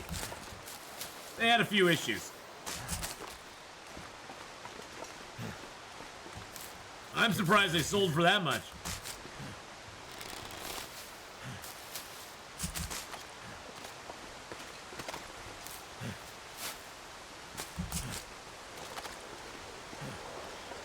But yeah, I mean, that's the thing is, like, I just find a lot of the stuff with Starfield that bothers me is just kind of basic stuff. It's not like, I think the game's interesting. I'm having fun with it. But yeah, there's some definite stuff that needed to be done differently. Well, and I think Hyperman, that goes back to the game engine they are running Starfield and all their other games on. It's not built for that kind of game. A dragon named Fox, how you doing, buddy? Welcome back. And so that's, I think, their biggest problem is they are using an engine that's not designed to handle that kind of a game. Which either means they should have built a different game, or they should have, like, spent a few of those $1 billion and bought a new engine, or created a new engine, or used another engine. Done something, you know? Wow, you hear how there's no Blizzard sounds, barely? Very weird.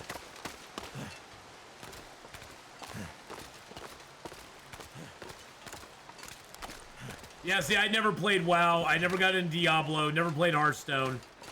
So Blizzard for me is kind of like, eh, whatever. Me and my old WoW crew dipped to a private server long ago. Athnos HRV, casually walking around in a blizzard. Oh yeah, well, I mean, I know where I'm going. And I'm gonna pick a few cattails while we're going there, so.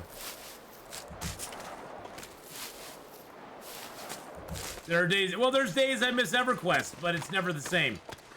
I tried going back and playing EverQuest. It's just not the same though. The game has changed drastically since I played it. Not only just because of the updates and the level cap increase and all of that, but just the game feels very different than it used to. All right, Hyperman, have a good one. Everybody go over and give Hyperman a follow. Give him some love.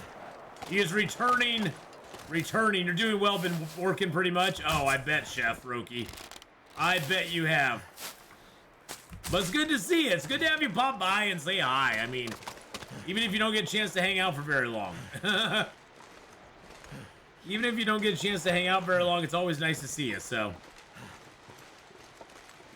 Like old school Farmville 2. I played Farmville 2 a ton, Jimmy. I still have a Farmville 2 account. I just never play it.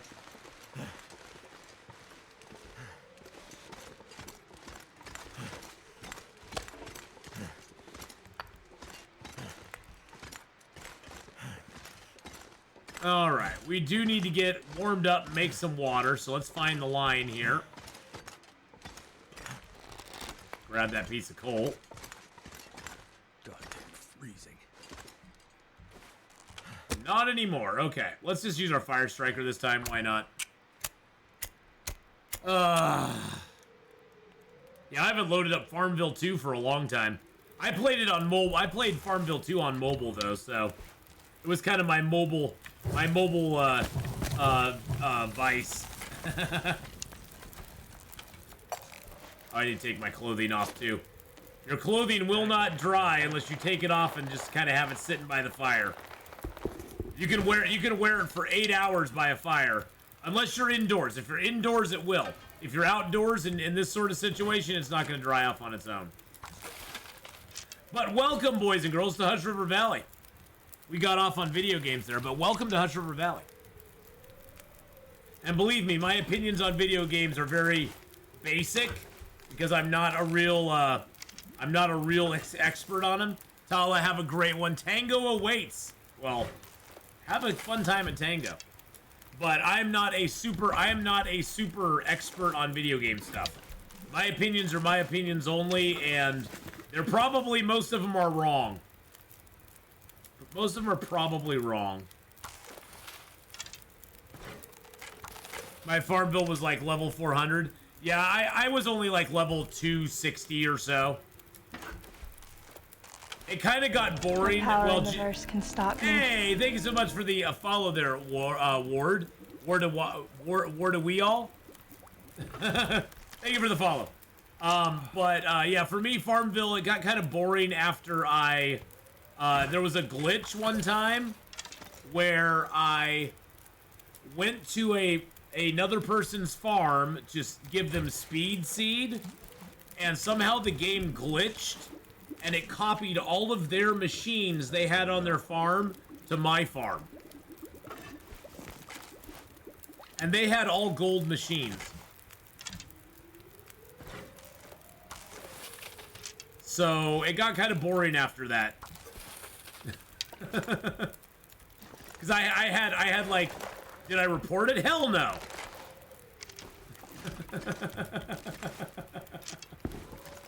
Hell no. Chef Roki with the 3 month sub. Why would I report that? Roki just subscribed. That's a good thing to have happen. It just got boring after that. Heck no, I took that and ran to the bank.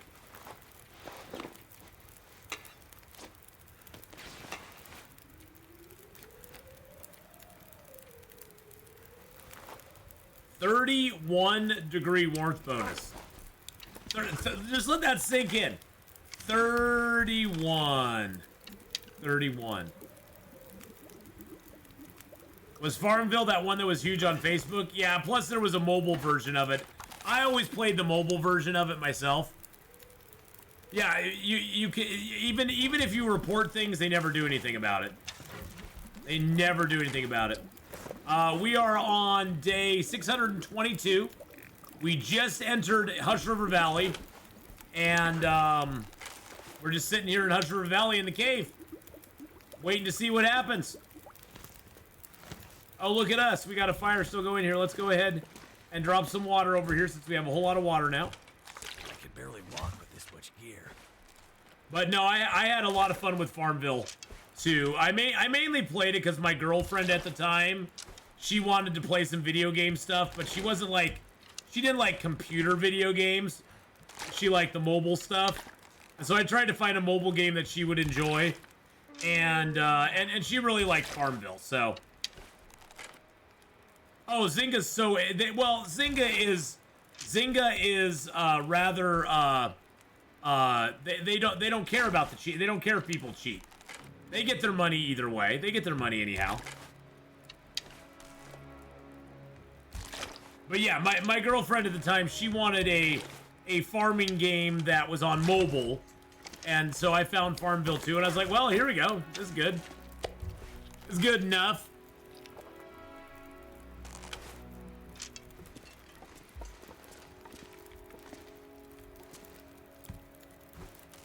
All right, let's throw the coal on there. A couple of sticks, piece of cedar. We're gonna keep this fire going, baby. We're keeping the home fires going. Put my toolkit down here. God, I hope there's an aurora tonight. Oh, that'd be so lovely if there was an aurora tonight.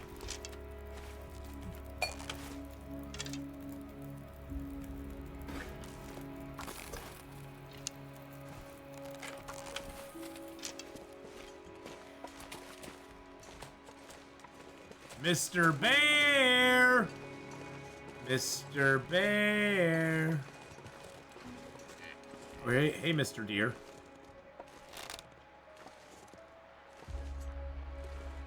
Oh,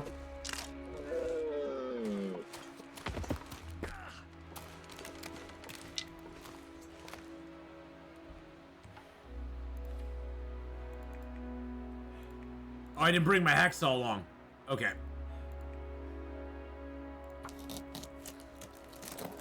Dinner is served.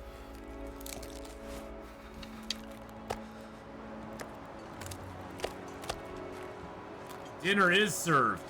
Now we'll see if a wolf comes too. Yeah, I can't imagine Xbox was looking at buying them at one point. I'm gonna have to leave something behind. Have you tried the Frint? What is the Frint? I've never heard of a. Is that a game? The Front. Is that a game? I have no idea. I've never heard of it. I've never heard of the Front. Fingers feel numb.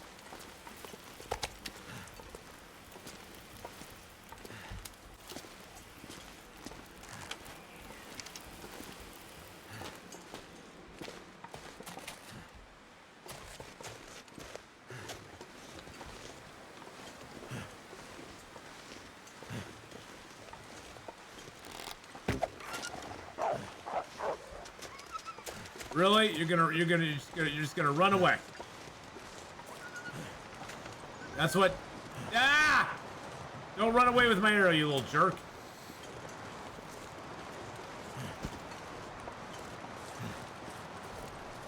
Oh, you gotta understand, Chef Roki.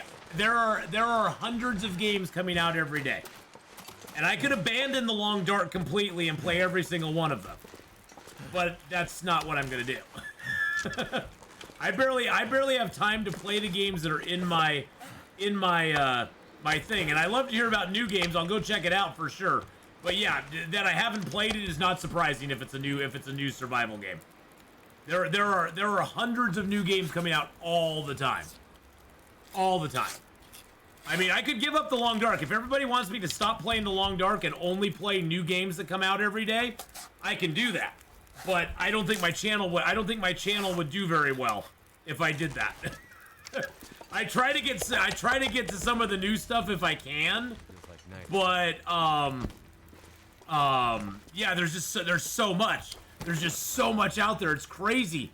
I mean, it used to be that like there'd be like a couple games a year that would release that I'd be interested in. And now it's like, without a doubt, there's like tons and tons of them that release every single year. Every single year that I'm like, ooh, that looks good. Ooh, that looks good. And of course, my backlog of games is so crazy right now.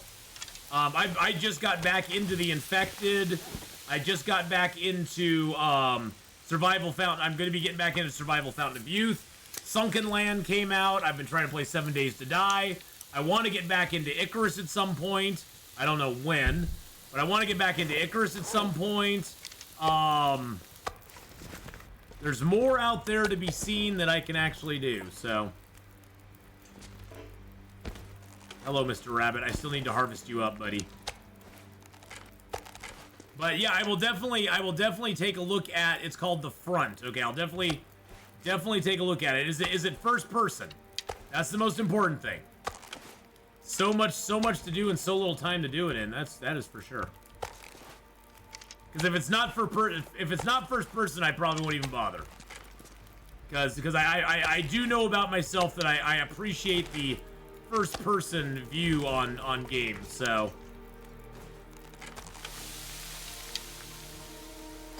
Oh, it's online cooperative MMO? Oh, no. Never mind. Sorry, if it's a PvP online thing, I'm not probably going to do it. I probably am not going to be interested.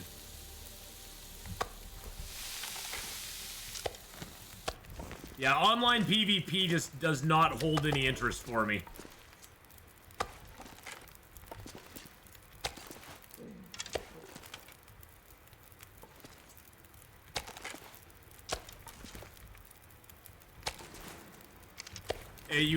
You play it PvE? Okay, so you can do a PvE.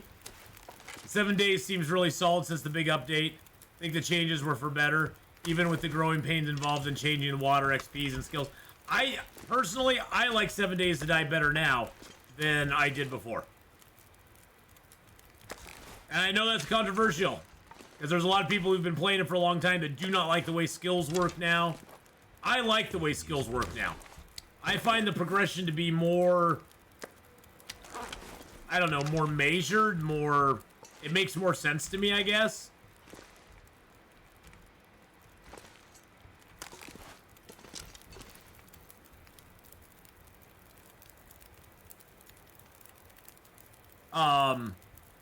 But for yeah, that's just for me.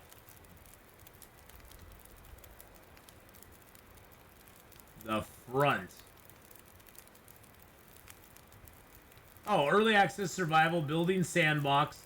It doesn't have MMO on it. It says it's got mixed what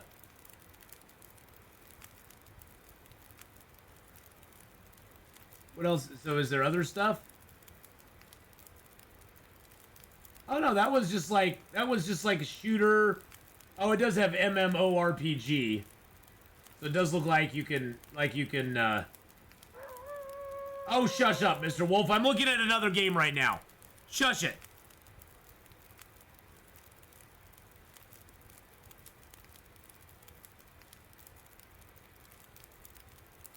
I'll put it on my wish list. I'll take a look at it. If it goes on sale, I might just pick it up. You know, if something goes on sale, if it's $10 or less, I sometimes will pick things up because I'm just like, I'll give it a try at some point. The wolf's like, you have my friend. You killed my friend. He's dead out here on the ice. You monster. You monster, Atheenon. And I'm like, yeah, I lost an arrow to that little bastard.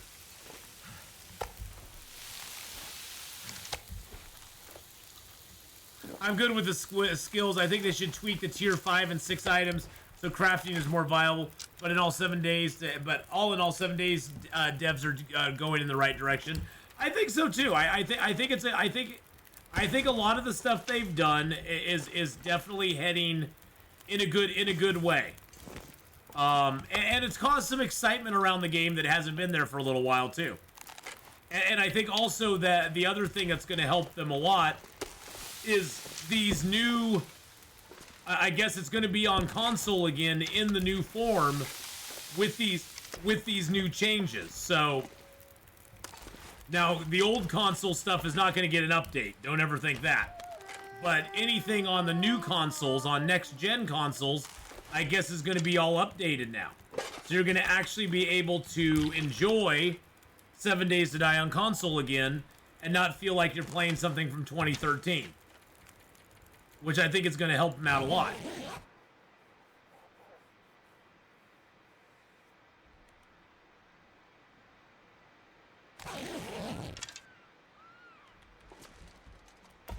Really? Did he just eat another one of my rabbit friends?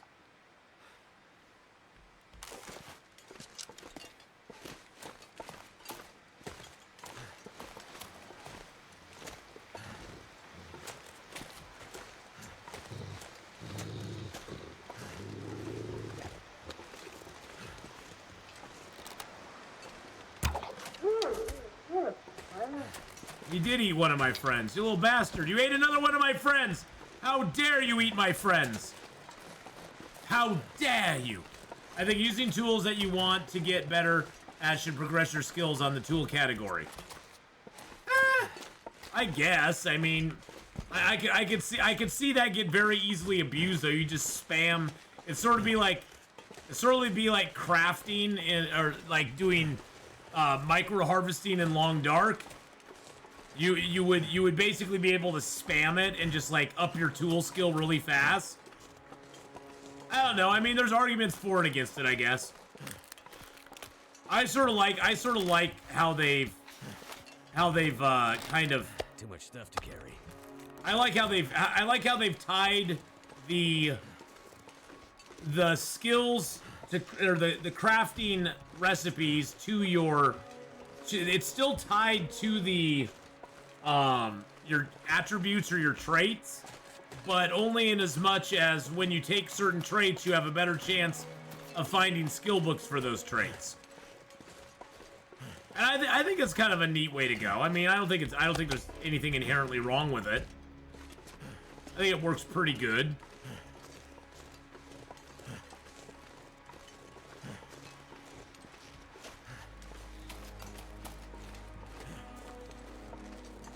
Depends on how they do it. It works in Valheim, but leveling skills is slow.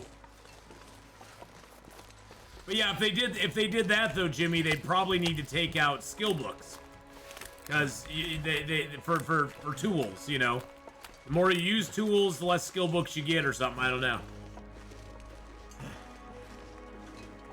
I don't know. I overall really enjoy the 7 Days to Die experience, though. I think it's come a long ways just in the short time I've been playing. I can't imagine people who've played it all the way, you know, from like 2016, 2015 or whatever up to present, what they've experienced and what they've seen in that time.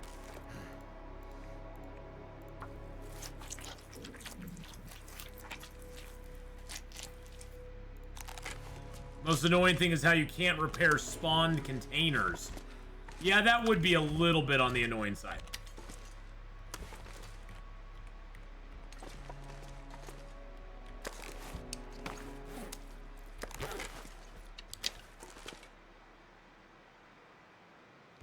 Our final days here are going to be so fun. I can't wait. I cannot wait. Hold on a second. Before the weather changes on us. Let's get a little mappity-boo here. Okay, there we go. Wonder why that shows up all black there. That's bothering to me. That bothers me. Oh, am I cold right here? I'm cold right here. Too heavy. Oh, I'm standing on the line, ain't I?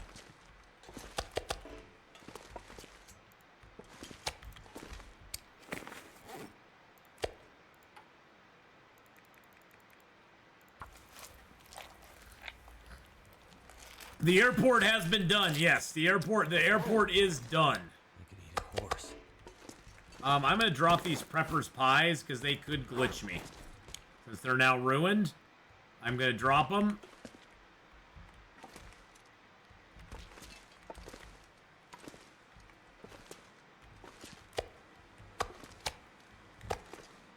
All the towers are fixed. Yes, all the towers are fixed. I've already done all the towers, and I have the receiver on me. And all I need to do is get to the prepper cache in this zone, and we'll be good to go.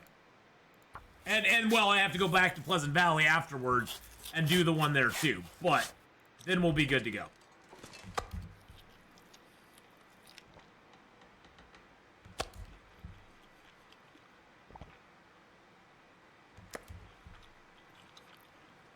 The pies lose anything when ruined? No, they don't lose anything with them. Yeah, I personally, I think the pies are the prepper pies are a little OP. Getting 25% on the spot healing from a prepper's pie is pretty OP in my opinion. It seems like they kind of overdid it on that one, but you know, whatevs. Whatever.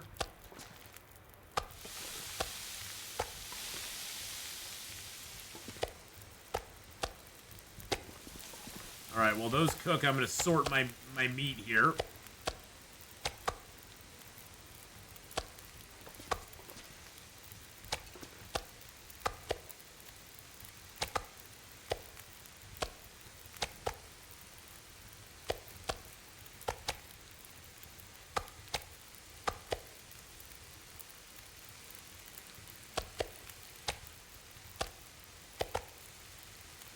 Get our big pieces out of the way. That should be a small one, yep. And then we have the little baby rabbit. We got the baby rabbit. It's a little baby. It's a baby rabbit. I'm just getting the food secured here. What do you need to make prepper's pies? It's a lot, actually. The prepper pie takes an acorn ground, 4 reishi mushrooms, 2 burdock root, not prepared, a cooking oil, 1/10 of a liter of water, and salt. But it does give you more max stamina. It lowers your carry weight, but it gives you 25% health, and it will help you if you have a cabin fever risk. It will alleviate some of the cabin fever risk as well. So it's they're very powerful. Might have to drop some gear. And in my opinion, they're a little overpowered, but they are hard. They are hard to make. They are a little bit of a harder item to actually make. So that's the only thing with them, is they are harder to make. And to get the full benefit from them, you have to eat all 1,125 calories. How long till we move on to the next area? This is the last one, Hogwarts. We just got to Hush River Valley. We're 1 day in. This is our last zone. The last zone. And then we're done. If we survive Hush River Valley, we've officially lived 50 days in every zone.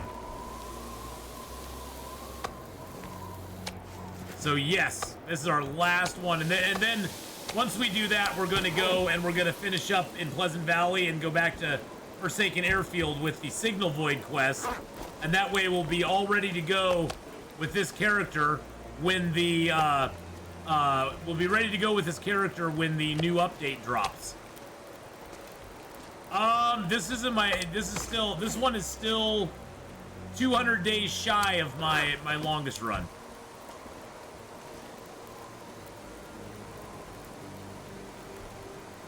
What happens first, seeing out your time in HRV or part 3 of the Tales? Oh, I'll be done with HRV before part 3 of the Tales comes out. Part 3 of the Tales isn't going to probably come out till December, would be my guess. I think I put myself down for December 12th. Tuesday, December 12th is my guess. Because it's far enough away from the end of the month, they'll be able to fix some bugs, but it's not too early.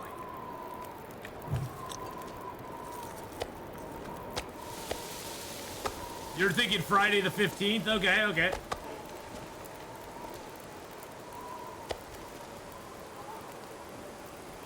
Well, Trooper Bari, I have no idea. I'm gonna tell you right now, I have no idea when it's gonna come out.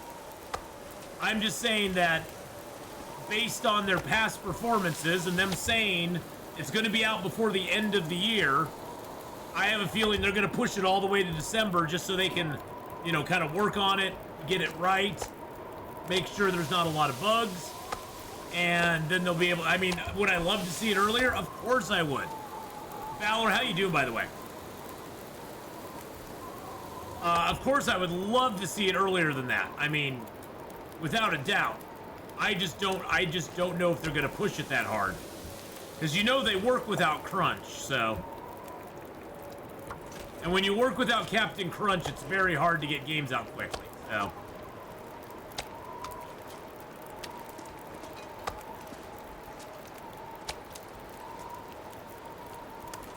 Yes, the Long Dark, yep. Just speculating on when the next update's gonna come out. They haven't announced anything, so I can tell you right now, nobody knows. Nobody knows when it's gonna come out, and if they tell you they do, they're lying. We can guess. We can all guess. We can all be like, I think it'll be out this time. But nobody actually knows for sure at this point.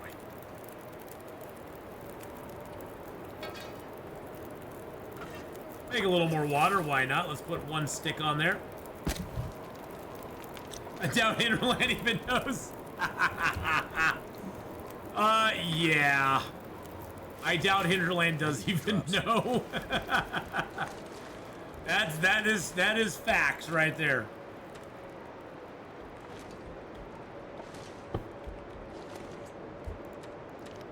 Remember how the initial DLC release went? Releasing December was a gamble. With Hinterland's correct instances not to have people working over the holidays. Hope they learn to give themselves more wiggle room at the end of the year. I doubt they did. Well, the thing is that, you know, they have not, other than the hot fix that they just put out at the end of this last month, they've not actually put any updates out since what? When was the last update? Was that back in June? Or July? They basically went to a stance of, we are going to spend a lot of time getting this ready for you guys, and I think they're trying to, you know, kind of debug everything beforehand. At this point, they don't want to have to try to debug it after it's out. No power in the universe can stop me. I think you know, I don't know. I think they're going to put it out in December, but I could be completely wrong. You started a campfire in the warm zone in the cave and didn't receive the fire time bonus. Oh, that's fine. I don't mind. It was cold outside. I didn't want to start it out there. I didn't want to start it outside. It was cold. It was cold on my niblets. My bits and niblets were freezing. I like starting it where it's warm. It makes me feel good. Let's just sleep for... We don't need to sleep for health, so let's sleep for a few hours. See if we can get an Aurora. Because if we could get an Aurora, that'd be awesome. Because then we could go find the... then we could go find the cache. The Signal Void... The Signal Void cache. Whatever you want to call it. Oh, snappity-doo. Boot-a-boop. Boot-a-boop. Let's go, baby. Let's go. Oh, you know what I should do is bring my prepper's pies along just in case. Oh, actually, you know what I should... Yeah, oh God, there's 0% prepper's pies. Are they gonna glitch me or not? Are they gonna glitch me or not? That is the question.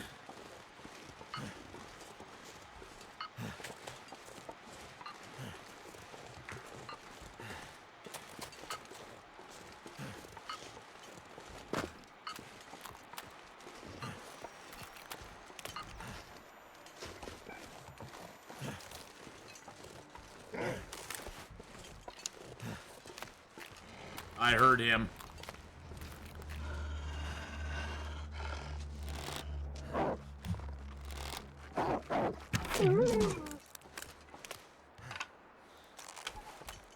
suck it, wolf.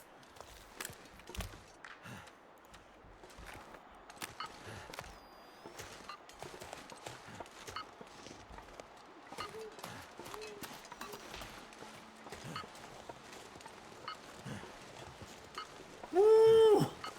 Woo!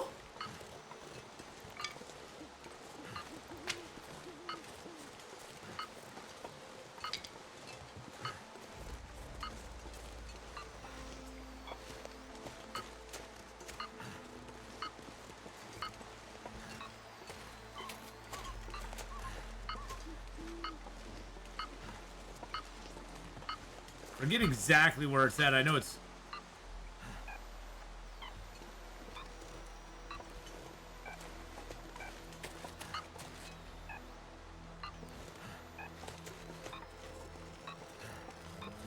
like right over in here somewhere.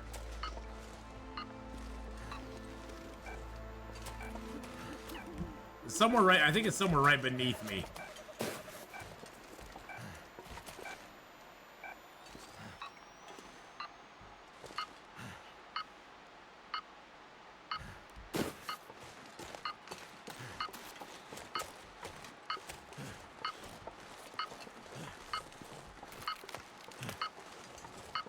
Oh, I think it's right on top of that hill there. Here we go, here we go!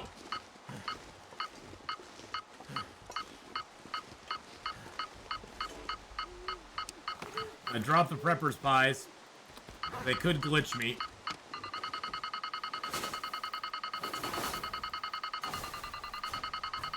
Beep, beep, beep, beep. Oh, please don't glitch. Please don't glitch. Please don't do it. Please don't do it. Thank God. Woo! All right. All right, here we go. Oh, thank goodness. Thank goodness it worked. Hello, bunker.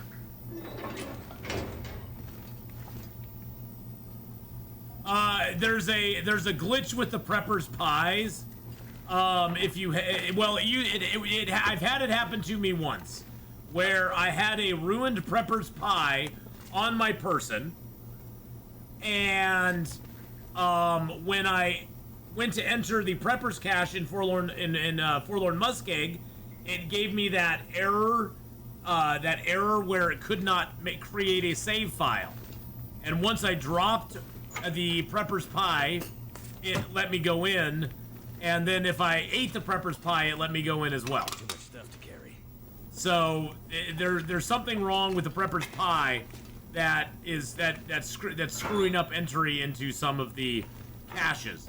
I don't know if it's still happening or not, but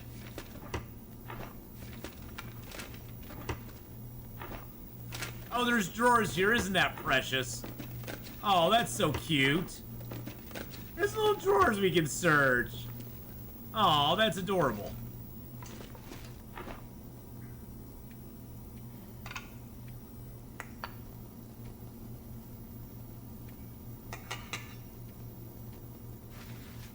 Oh, it's so nice having a workbench in here. Drop our toolkit. Oh, it's so beautiful.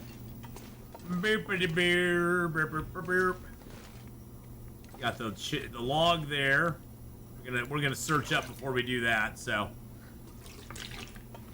and we got our canned corn. Did we get any ham? I don't get ham. Why do I not get any ham? Damn it! Can I get some ham? I get no meat. I did get a canned tomato soup though, so I guess that's something.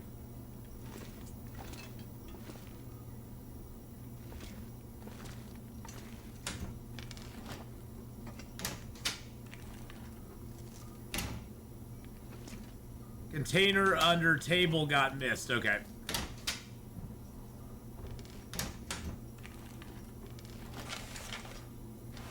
think I can use this.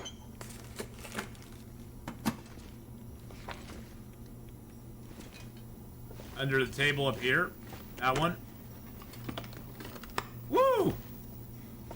We got it. We got it now. We got it now, so...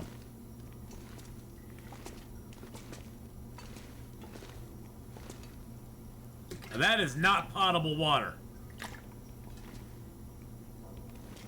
That's as big as this place is, huh? Not really a big place. It'd be cool if this was actually that milling machine in here, wouldn't it? That'd be super cool if that was actually a milling machine.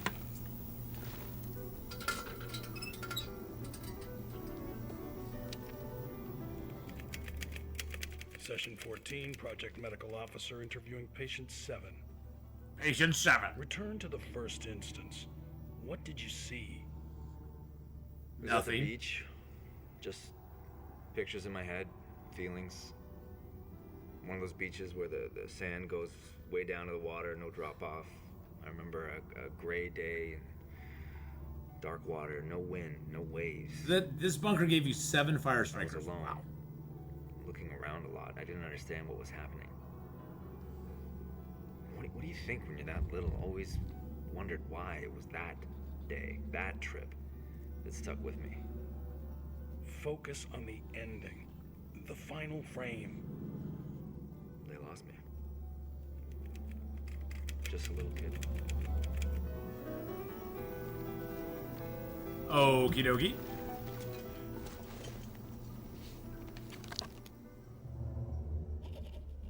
The island hasn't been making our lives any easier. Hauling loads from the coast to the inland bases has been slow and costly. And people are starting to notice our operation around the airfield and mine. It's getting harder to stay under the radar. What is your operation? The character of the locals, both here and far inland, seems in our favor. There aren't any helping hands. Outsiders get ignored and then forgotten. And we play the part. And boop. There we go. All right. Excellente. We completed our objective. I guess what we can do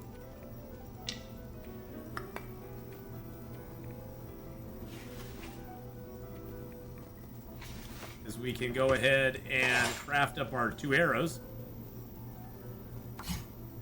I still have an arrow out on the ice, dang it. Damn wolves stole one of my freaking arrows. Do I want to hang on? Nah, I'll just drop that here. We'll come back here at some point. Too heavy. Yes, we will be mapping when we get out of here. Fill up our lantern.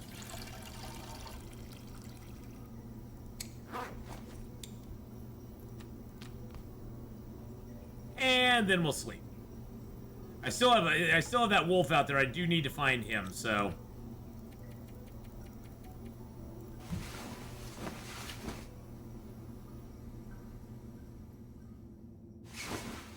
Nice thing is, once you open this place up, you can always come back in here. So you're never locked out of it once it's open. So that's kind of cool. The problem with it is there's no light in this damn place. So every time you come in, you have to use your lantern to find your way around. Which honestly is kind of annoying, but that's okay.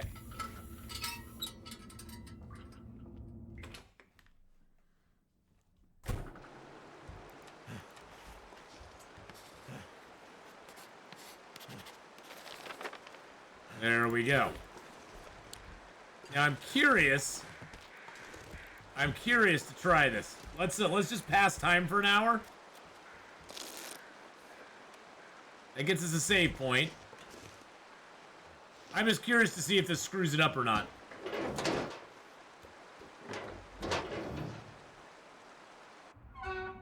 Okay, it looks like they fixed, well, at least from that side, they fixed the prepper's pies. Now's the real test. Can we zone out? This is the real test. And maybe it's specific to Forlorn Muskeg. Yep, it appears it's specific to Forlorn Muskeg. So that's good to know. Oh my god, I one-shot a bear. I found 1 bullet. Now I can find now can I find it? Yeah, it's now you have to find the damn bear, right? Yeah, let's hope that bug is fixed, because that was a horrific bug. Horrific bug. I did not like that one at all.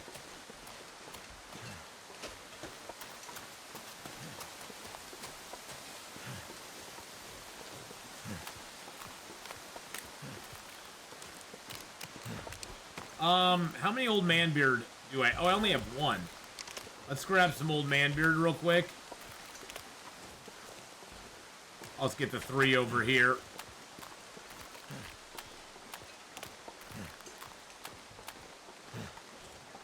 How many log cabins are in this area? 0. There are no structures at all in all of Hush River Valley. There are no structures at all.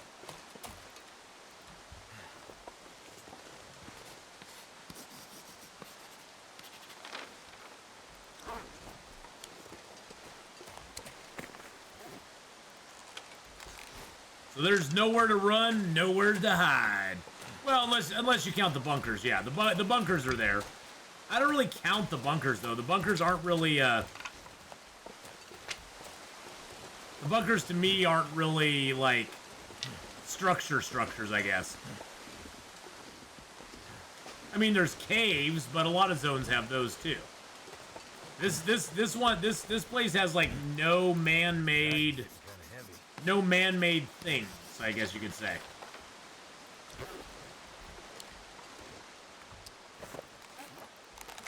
As far as, like, houses.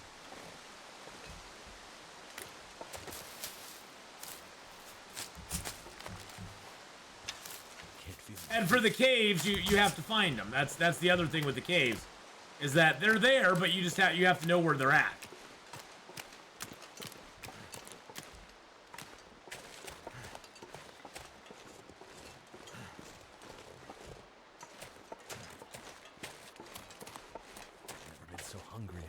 Hey, there's some burdock root. Nice.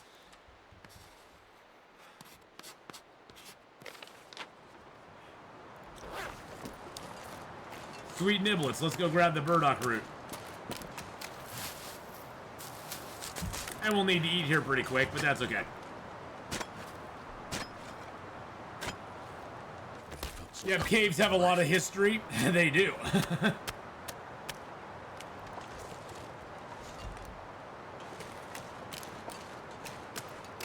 There is a lot of nooks and crannies you can hide from the wind in this zone, but the downside is that the zone itself, the wind changes a lot.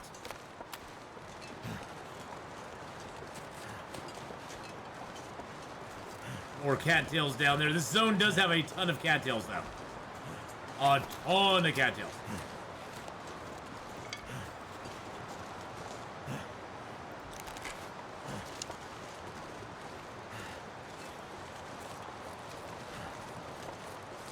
Alright, we'll get back into our little cave. This is our cave. This is our happy cave.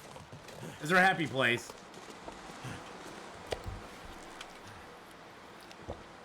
My favorite zone would be Bleak Inlet.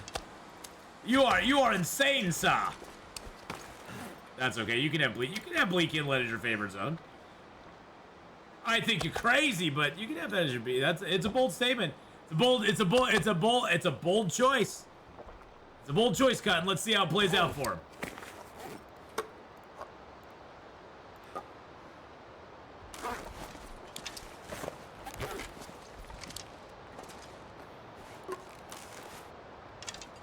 I might have to drop some gear. Shh. Shh.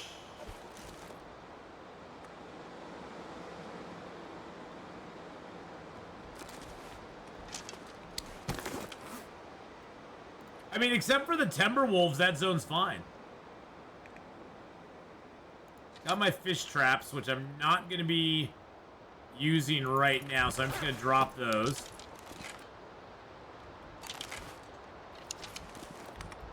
My fish traps. My fish tip-ups, I should say. I'll need the storm lantern. I don't really need those items.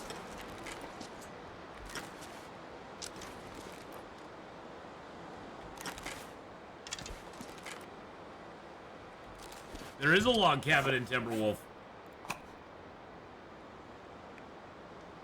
I don't really need my backup bow right now either.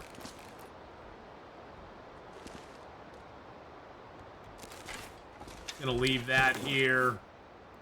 Just kind of divesting ourselves of stuff we don't need. The one thing I wish this cave has is a container, but it doesn't, so we just gotta learn to live with that. I mean, we could gather up stones and make a... We could gather stones and make a stone cache. I think a stone cache takes, what, 50 stones or 40 stones or something?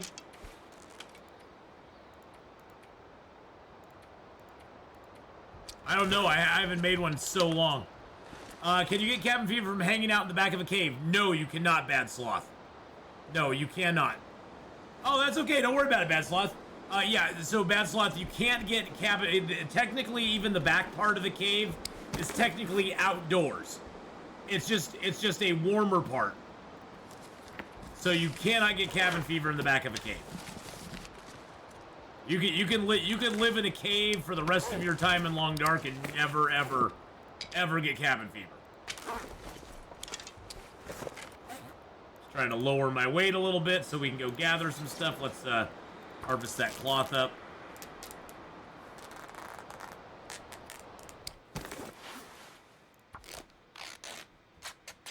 Best thing in Timberwolf Mountain is the summit.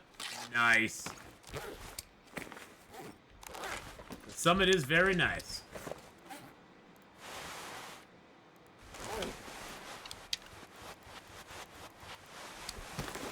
All right, that took us down in weight a little bit. That's nice. Alrighty.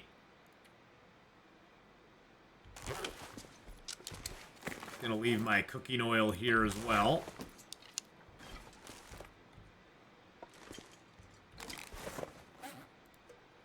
Leave my tins of coffee here.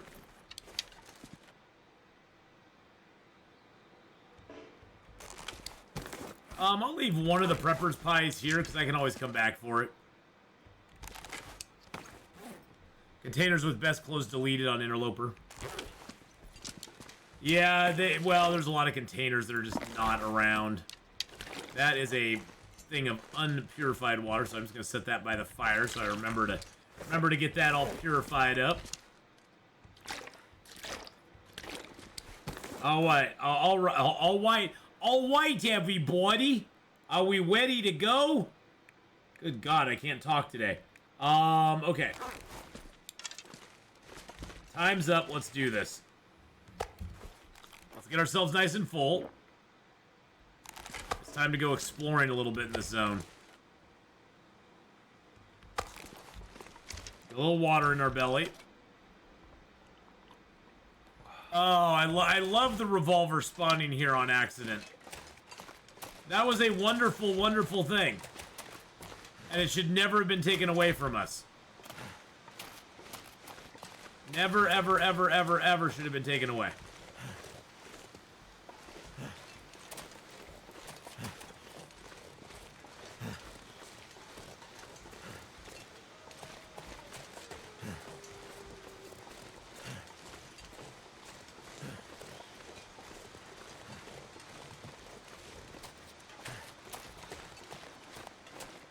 No power in I don't the verse care can about you, stop Mr. me. Deer.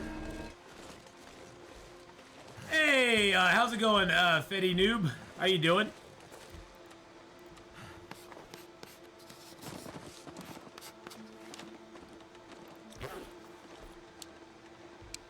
Where'd you go, Mr. Deer? Oh, dear.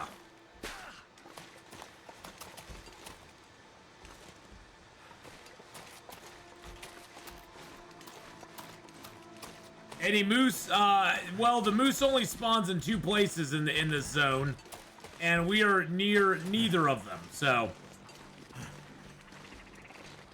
did you use the bug revolver on Interloper? Oh yeah, it was fun. It was fun. It gave me a late game goal. Gave me a late game goal to get the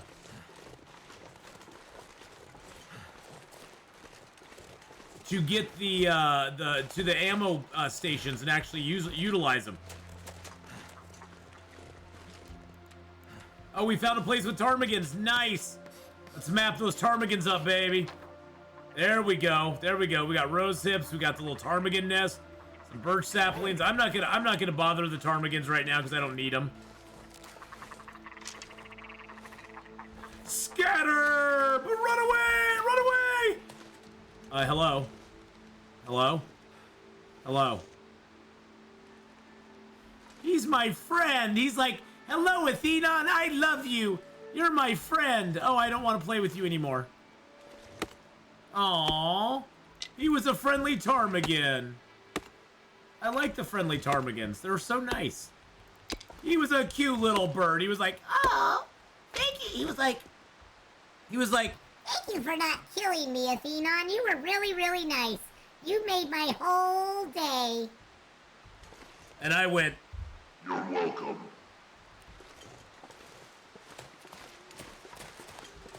yep, that's how we roll, baby. It's our new, he's our mascot now, Hogwarts. He's our new mascot. So when you spawn in Hush River Valley, you're generally going to spawn up there or at the very top of this river.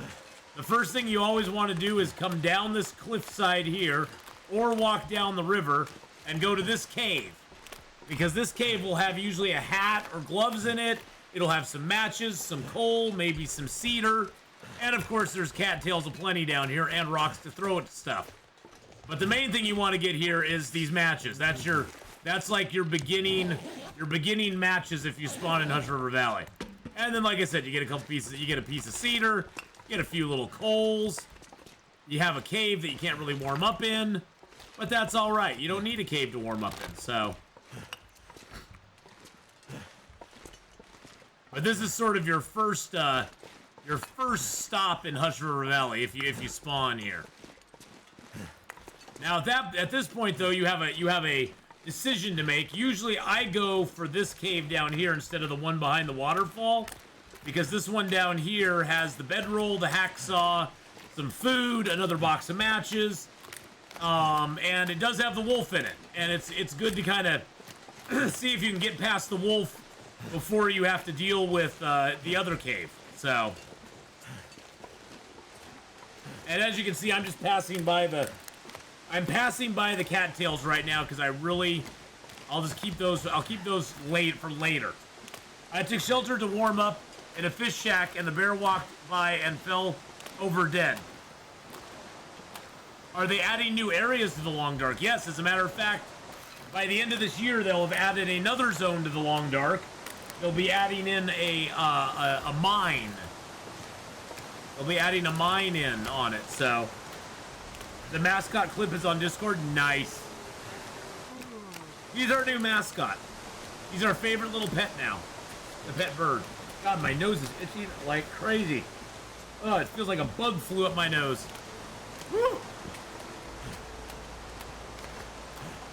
So generally, I go to this cave first. This cave is the one that Sketchy lives in, and we call him Sketchy because he is sketchy. He may or may not be up at any time, and he doesn't act like any other wolf because he's a little bit touched in the head.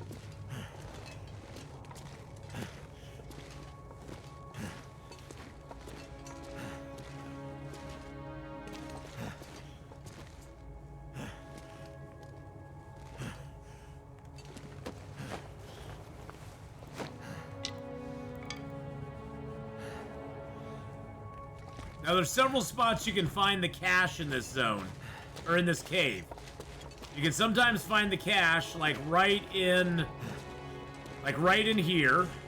Sometimes the cache will appear right around this corner here.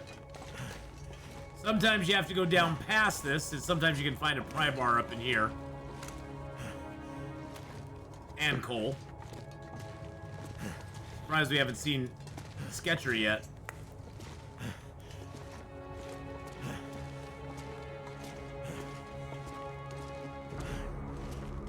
Where the train station is in the Long Dark, that's in the transfer pass.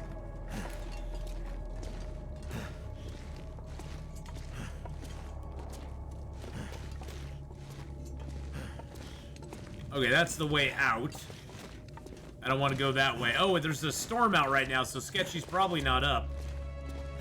Sketchy, like regular wolf, will despawn during a blizzard. And then sometimes you can find the cache up here, which it's not right now. Sometimes you'll find it up in this little corner by the other exit. Is the wolf guaranteed here? Well, this is the only place he spawns, yes. He does not, he's not always up, though. That's the thing. Sometimes he is, sometimes he isn't. Then we'll take, instead of going back towards the other exit, we'll go up this way. I'm not sure I can carry much more. Sometimes the cache can be here. Looks like we're gonna get the cache in its final form.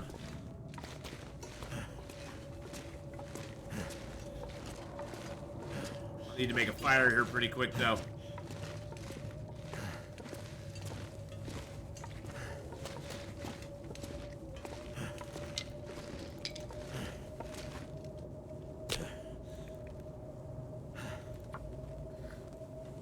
Hey, Blue Dino, how's it going? So it's like an OG wolf? Yes, it is an OG wolf.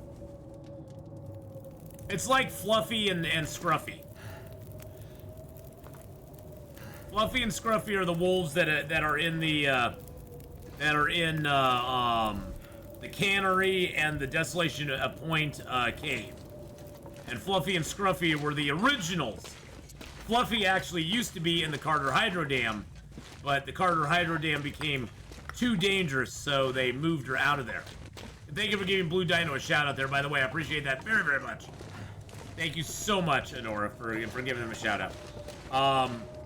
But yeah, the dam became too dangerous for her, so they moved her.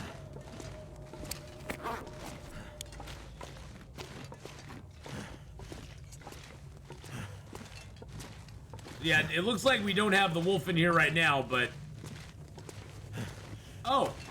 There's now a fifth spot! I did not realize this was another spot. I was expecting to have to climb up there. So there's now a 5th location for this as well. So there's now 5 locations in this cave that it could spawn. I guess this is one. I've never actually got it here before. I never have got I've always had to climb up that if I don't find it down below. So I was wrong. There's 5. And that we got a ruined bedroll. We could actually take that and make it into a good bedroll if we wanted to.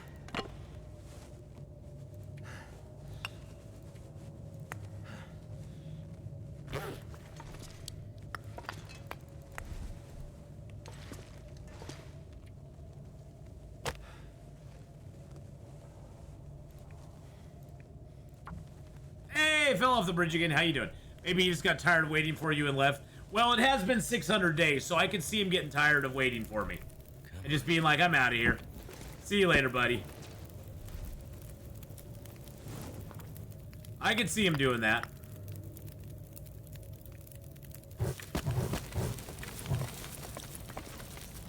So the nice thing about the ruined bedrolls, if you really want to, you can take it.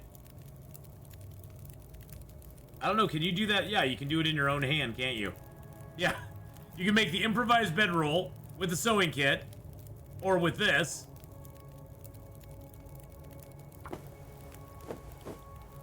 So we can make basically a second improvised bedroll.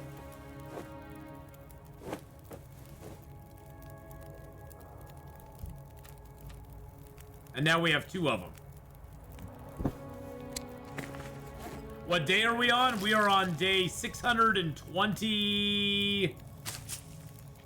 I want to say 623? 24?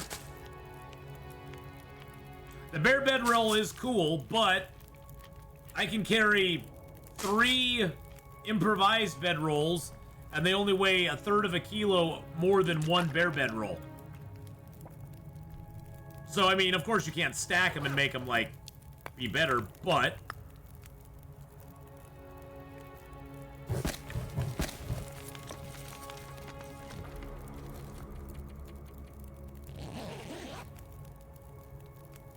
but if you carry them, it's 8 degrees warmth. So if you're spending 50 days in each region, does it have to be consecutive?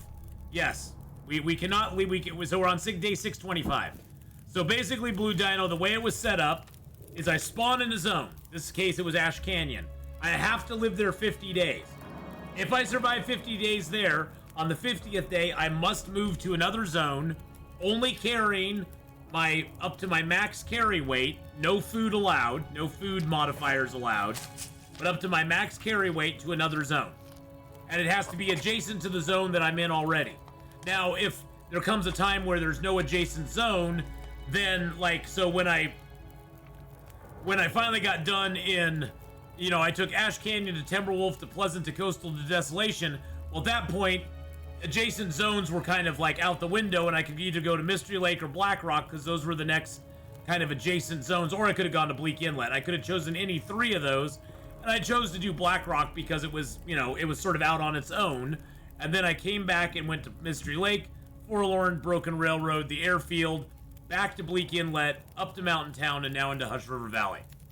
And so it was 50 days in each zone, and so I didn't get a bedroll till after day 100.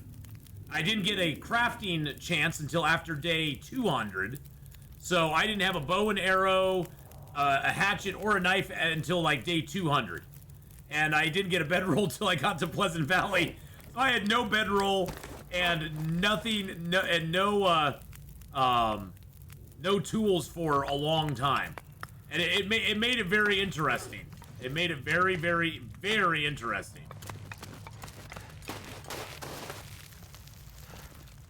And then also the other rule is that once I leave a zone, anything I left behind in that zone, I can't utilize anymore. So when I travel back through a zone, like if I, you know, traveling from Desolation Point to Black Rock, the only thing I can utilize are sticks. If it's a stick, I can utilize it. If it's not a stick, I can't pick up anything I left behind. I can't do any hunting, fishing, any of that sort of stuff in the zone. So I have to carry all my food on my back, and Too much stuff to carry. and I can pick up sticks to light fires with, but that's it. So the other place you can sometimes get that cache is right up here. This is the last spot. So there's 5 spots, I guess, now that you can find that cache of gear in this cave. I thought there was only 4. There used to only be 2. It was up here at the top and the one by the exit. And they've added several more places to it. It was a lot of rabbit trapping, Blue Dino. A lot of rabbit trapping and a lot of suffering early in the game. A lot of suffering.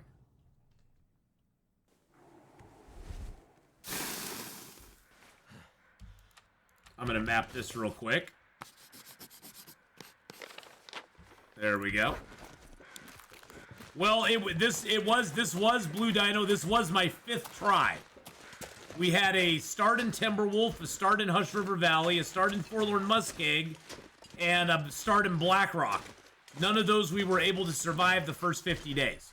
And so after this is done, I'm going to be going back and revisiting those zones and attempting to survive at least 25 days in each of those zones.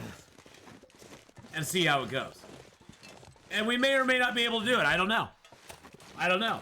It may be doable for us or not. We'll have to see. Where's the good stuff? Where's the good stuff? These are probably ruined. Yep. So what I'm going to do with those, I'm just going to throw them in here and get rid of them. Bye-bye. Bye! Effity bye! Need to find someplace to escape this. There we go. We got that. We don't need anywhere to escape the cold. We need to see if the smoke signal's up first.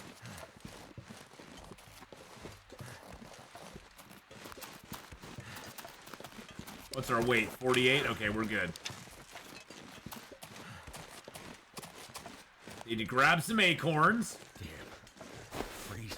Oh, shush it, Will. You're fine. You may be a little cold, but you know what? It's all gonna be okay.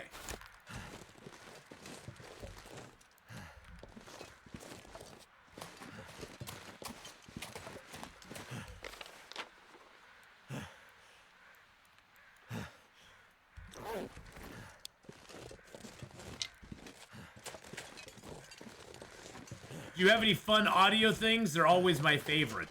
Fun audio things. There's a lot of redemptions you can do on stream.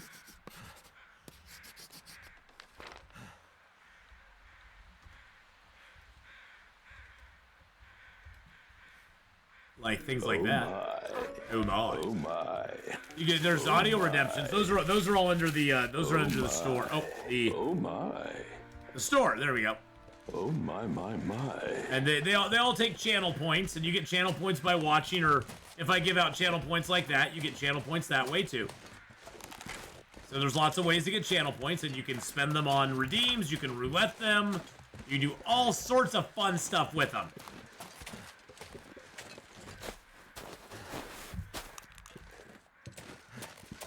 If we get really randy.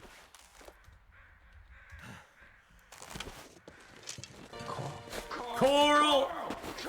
Coral! Coral! Coral!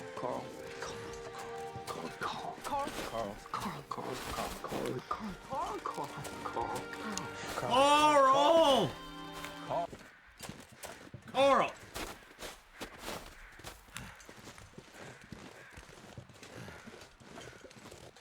There's Mr. Wolfie Boy. Make it rain! Make it rain!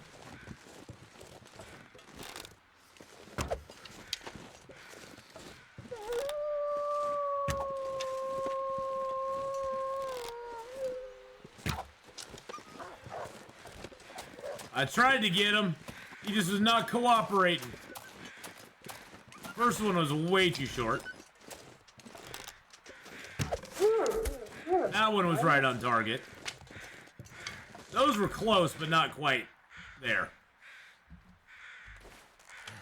Hey, look at that. We can make a Maglins fire. And we can even accelerate it. We can even accelerate it. Not that I need to, but we can accelerate it. Just to get rid of the accelerant. Alright, let's throw coal on there. Grab ourselves a little bit of meat. Oh, look at that! We got a hacksaw again.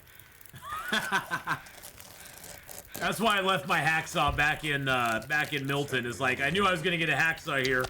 There's no point like bringing it along. Well, there you go. See, you have so many points. You can redeem a bunch of stuff. There's some jump scares on there. There's all sorts of good stuff.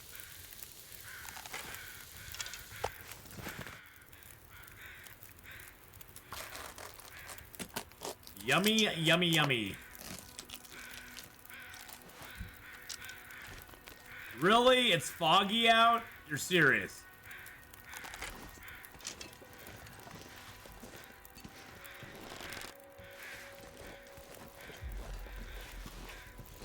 I was wondering, why am I so heavy? Oh, yeah, I grabbed that rope. That's why I'm so heavy. Ropes tend to do that to you. And then you stack meat on top of it. I'm gonna burn that book.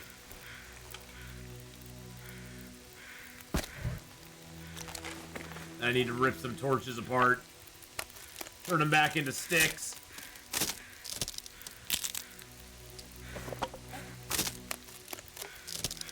What's the countdown time for the redeems? You mean like the cooldown time?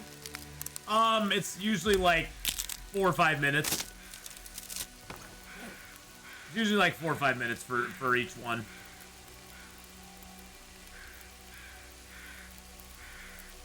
I think it's 4 or 5 minutes, or maybe it's 15 minutes, something like that.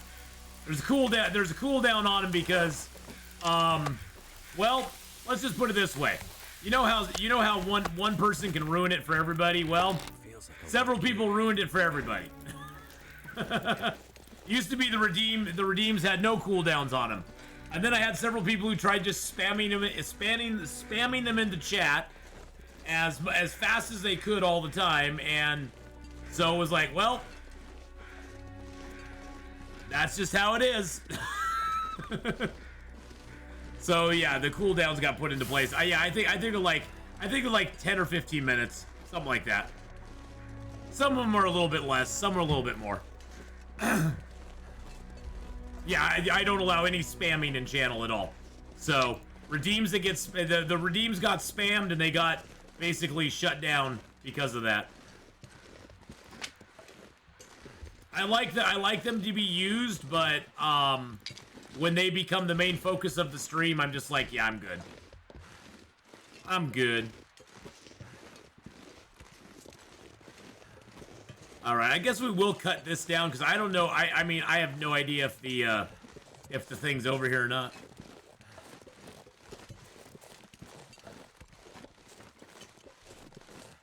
Well, feel free to use them. I mean, they'll all have cooldown time, so it'll all take a little bit of time for them to get reused again, so it's not a big deal. Not a big deal.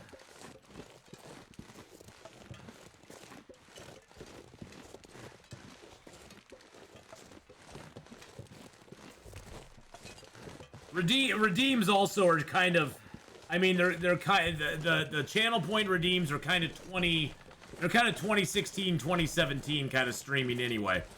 At this point, there's a lot of other ways to do it that I just really haven't got into, and I need to. Oh, there's our cave. I was like, where's the cave at? There's the cave right there.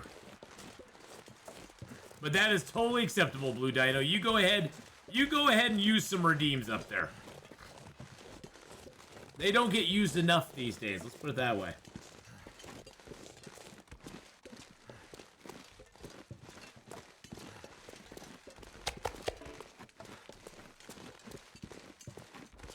I'm gonna drop a few things back here. Just because for right now, I don't need them. There we go. Let's go see if the smoke signal's here or not. I don't know if it is, because I can't see because of the damn fog. Hi, Mr. Bunny Rabbit. Damn you, Bunny. I need to drop something. Damn you, Bunny.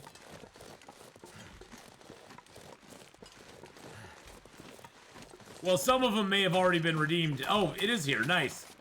We found the mysterious signal fire, which always has a piece of moose meat, which is now ruined. Yeah, pinnacle peaches are nice. Heavy hammer, a whetstone. Let's go. Oh, that's okay. I don't mind. I don't think of it as being stuck with you. I think of it as having the pleasure of your company for a while. How many mushrooms do I have? I got 5. There's 6. 7.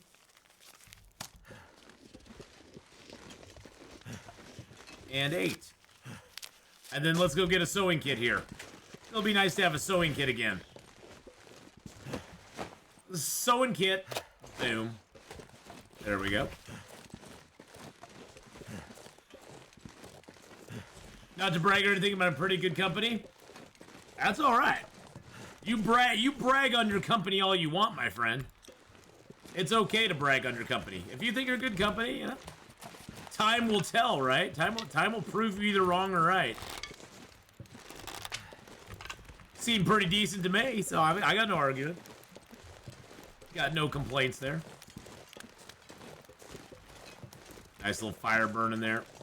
Aha. Piece of leather. Scrawled note. They went in but never came out. I waited 5 days, no more. Oh. That's the cave with Sketchy in it. How long does intestinal parasite risk last? On Stalker and custom game, it lasts 10 days. On pure interloper, it lasts 20 days. And every 20 days, you have to take a medicine. Or every day you have to take a medicine. Every 24 hours you have to take a medicine. If you don't take a medicine every 24 hours, it then makes it last longer. So if you're perfect, if you take it exactly every day at the exact same time, it'll only last 20 days. Usually, the medicine, usually you can't take the medicine every 24 hours. So usually most times parasites last a couple days longer than they usually would.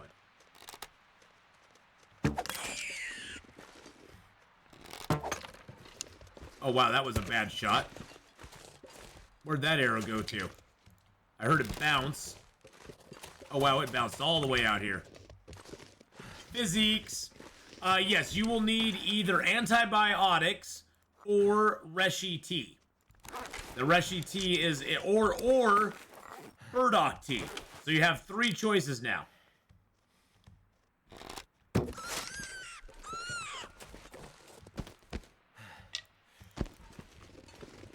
So you got those 3 choices. Those 3 choices.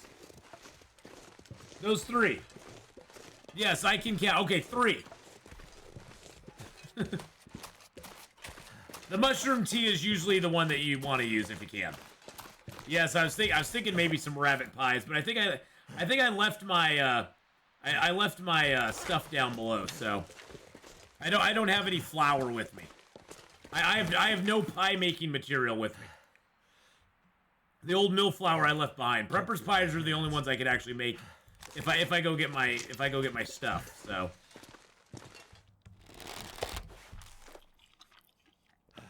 But yeah, the mushroom tea is the way you want to go if you're gonna do it.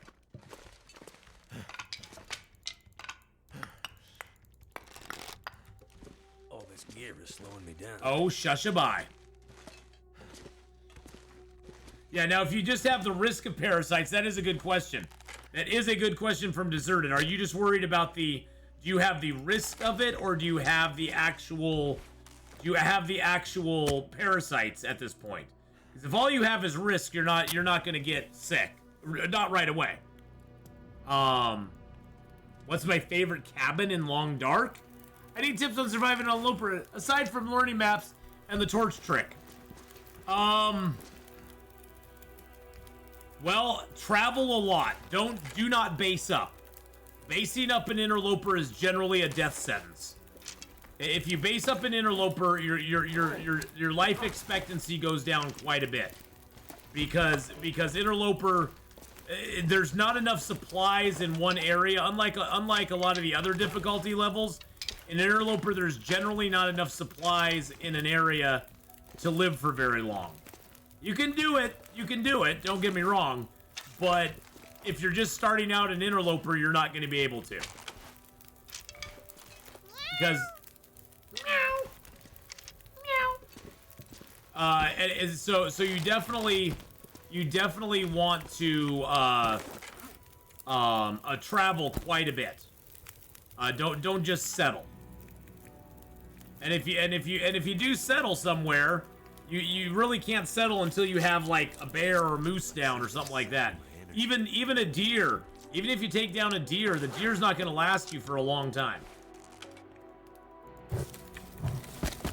The deer may last you for like, 3 or 4 days.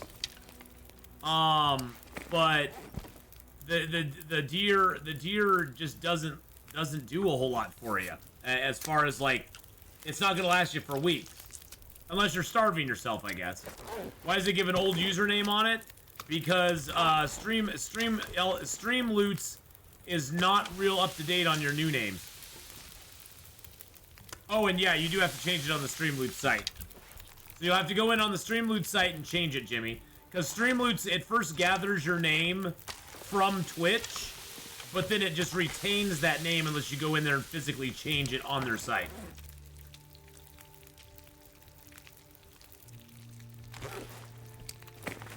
I'm gonna eat the dog food. Yum, yum.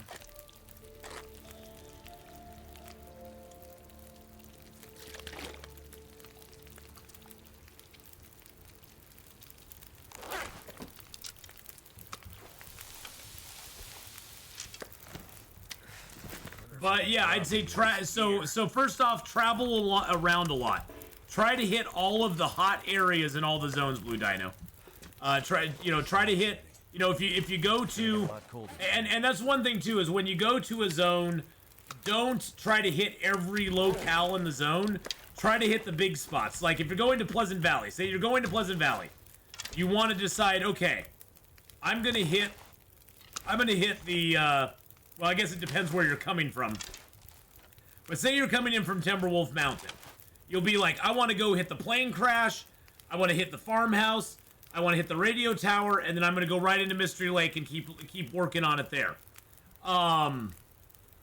Surviving the first day is a tough road to hoe. Surviving the first day is the biggest challenge you'll face. And then surviving the first 10 days is going to be a big challenge. And then, you know, making that first forge run is going to be kind of like your next goal. You'll be like, okay, I've been able to do all this. Now I want to be able to actually make it to the forge and get my stuff forged up. I think the toughest thing for everybody with Interloper is that the other difficulty levels spoil you by giving you so much stuff at the beginning. Which I know people are like, so much stuff, I barely get anything.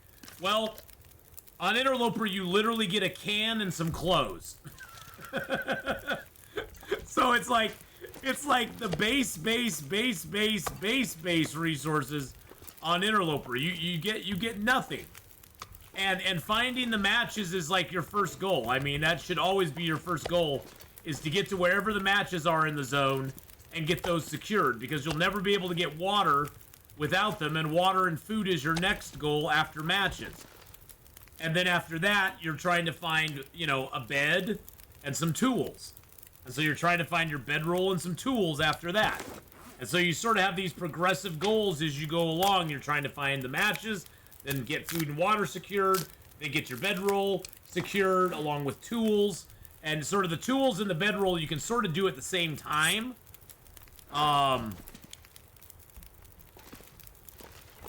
But it is doable, and they have, I mean, I will admit, they have made finding matches a lot harder now than they used to be.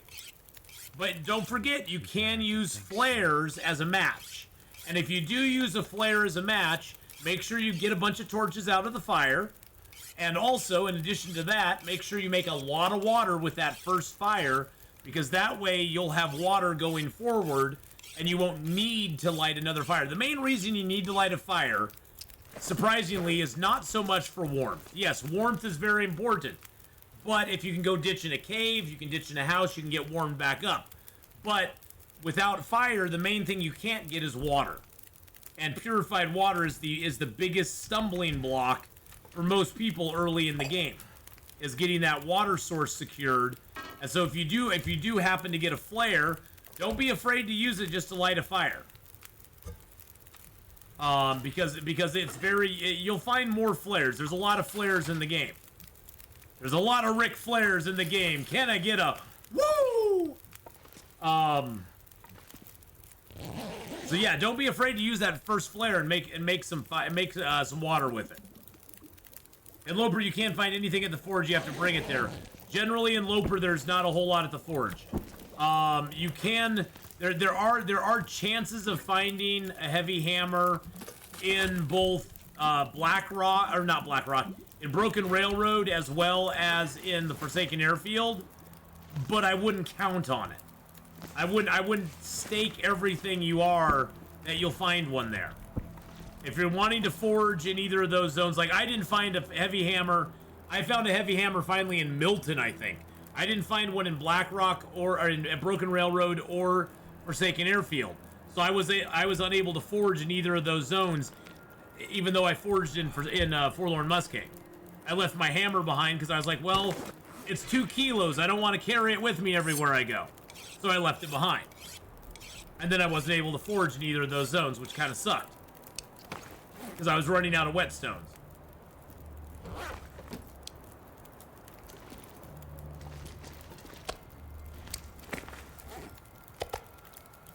Yum, yum, yum, yum, yum, yum, yum, yum.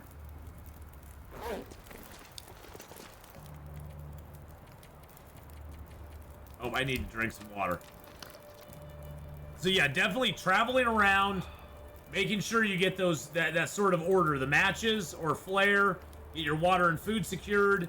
And food secured can be as simple as just picking up all the cattails, all the mushrooms, all the rose hips, because you can make teas. You can make teas with them at a fire with the mushrooms and rose hips. You can eat the cattails, and that will keep you going. And early game cattails kind of serve a dual purpose. Cattails are not only food, but they're also tinder, which you're going to need early game. So picking up those cattails is very important as well.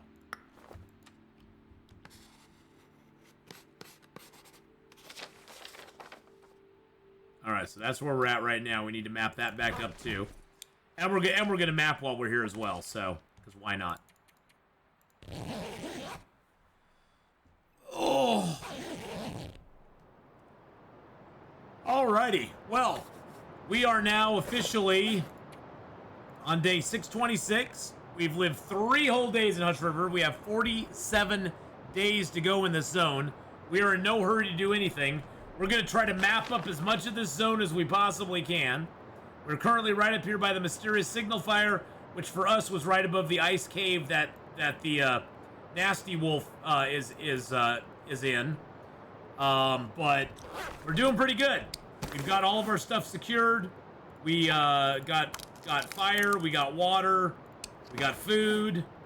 We still have 71 matches. We even left 100 matches behind in Milton, and we still have 71. Oh, I do need to craft up the old man beard. So let's do that real quick. Let's craft that up. And then let's also... I know this is going to hurt your soul. Rip up a Mackinac jacket. Oh! I died just a little on the inside right there. That did cause me to die a little on the inside, so... Believe me, I felt it too. Well, past time for an hour and get a save point, because we are going to be switching up games. We're going to be going and playing some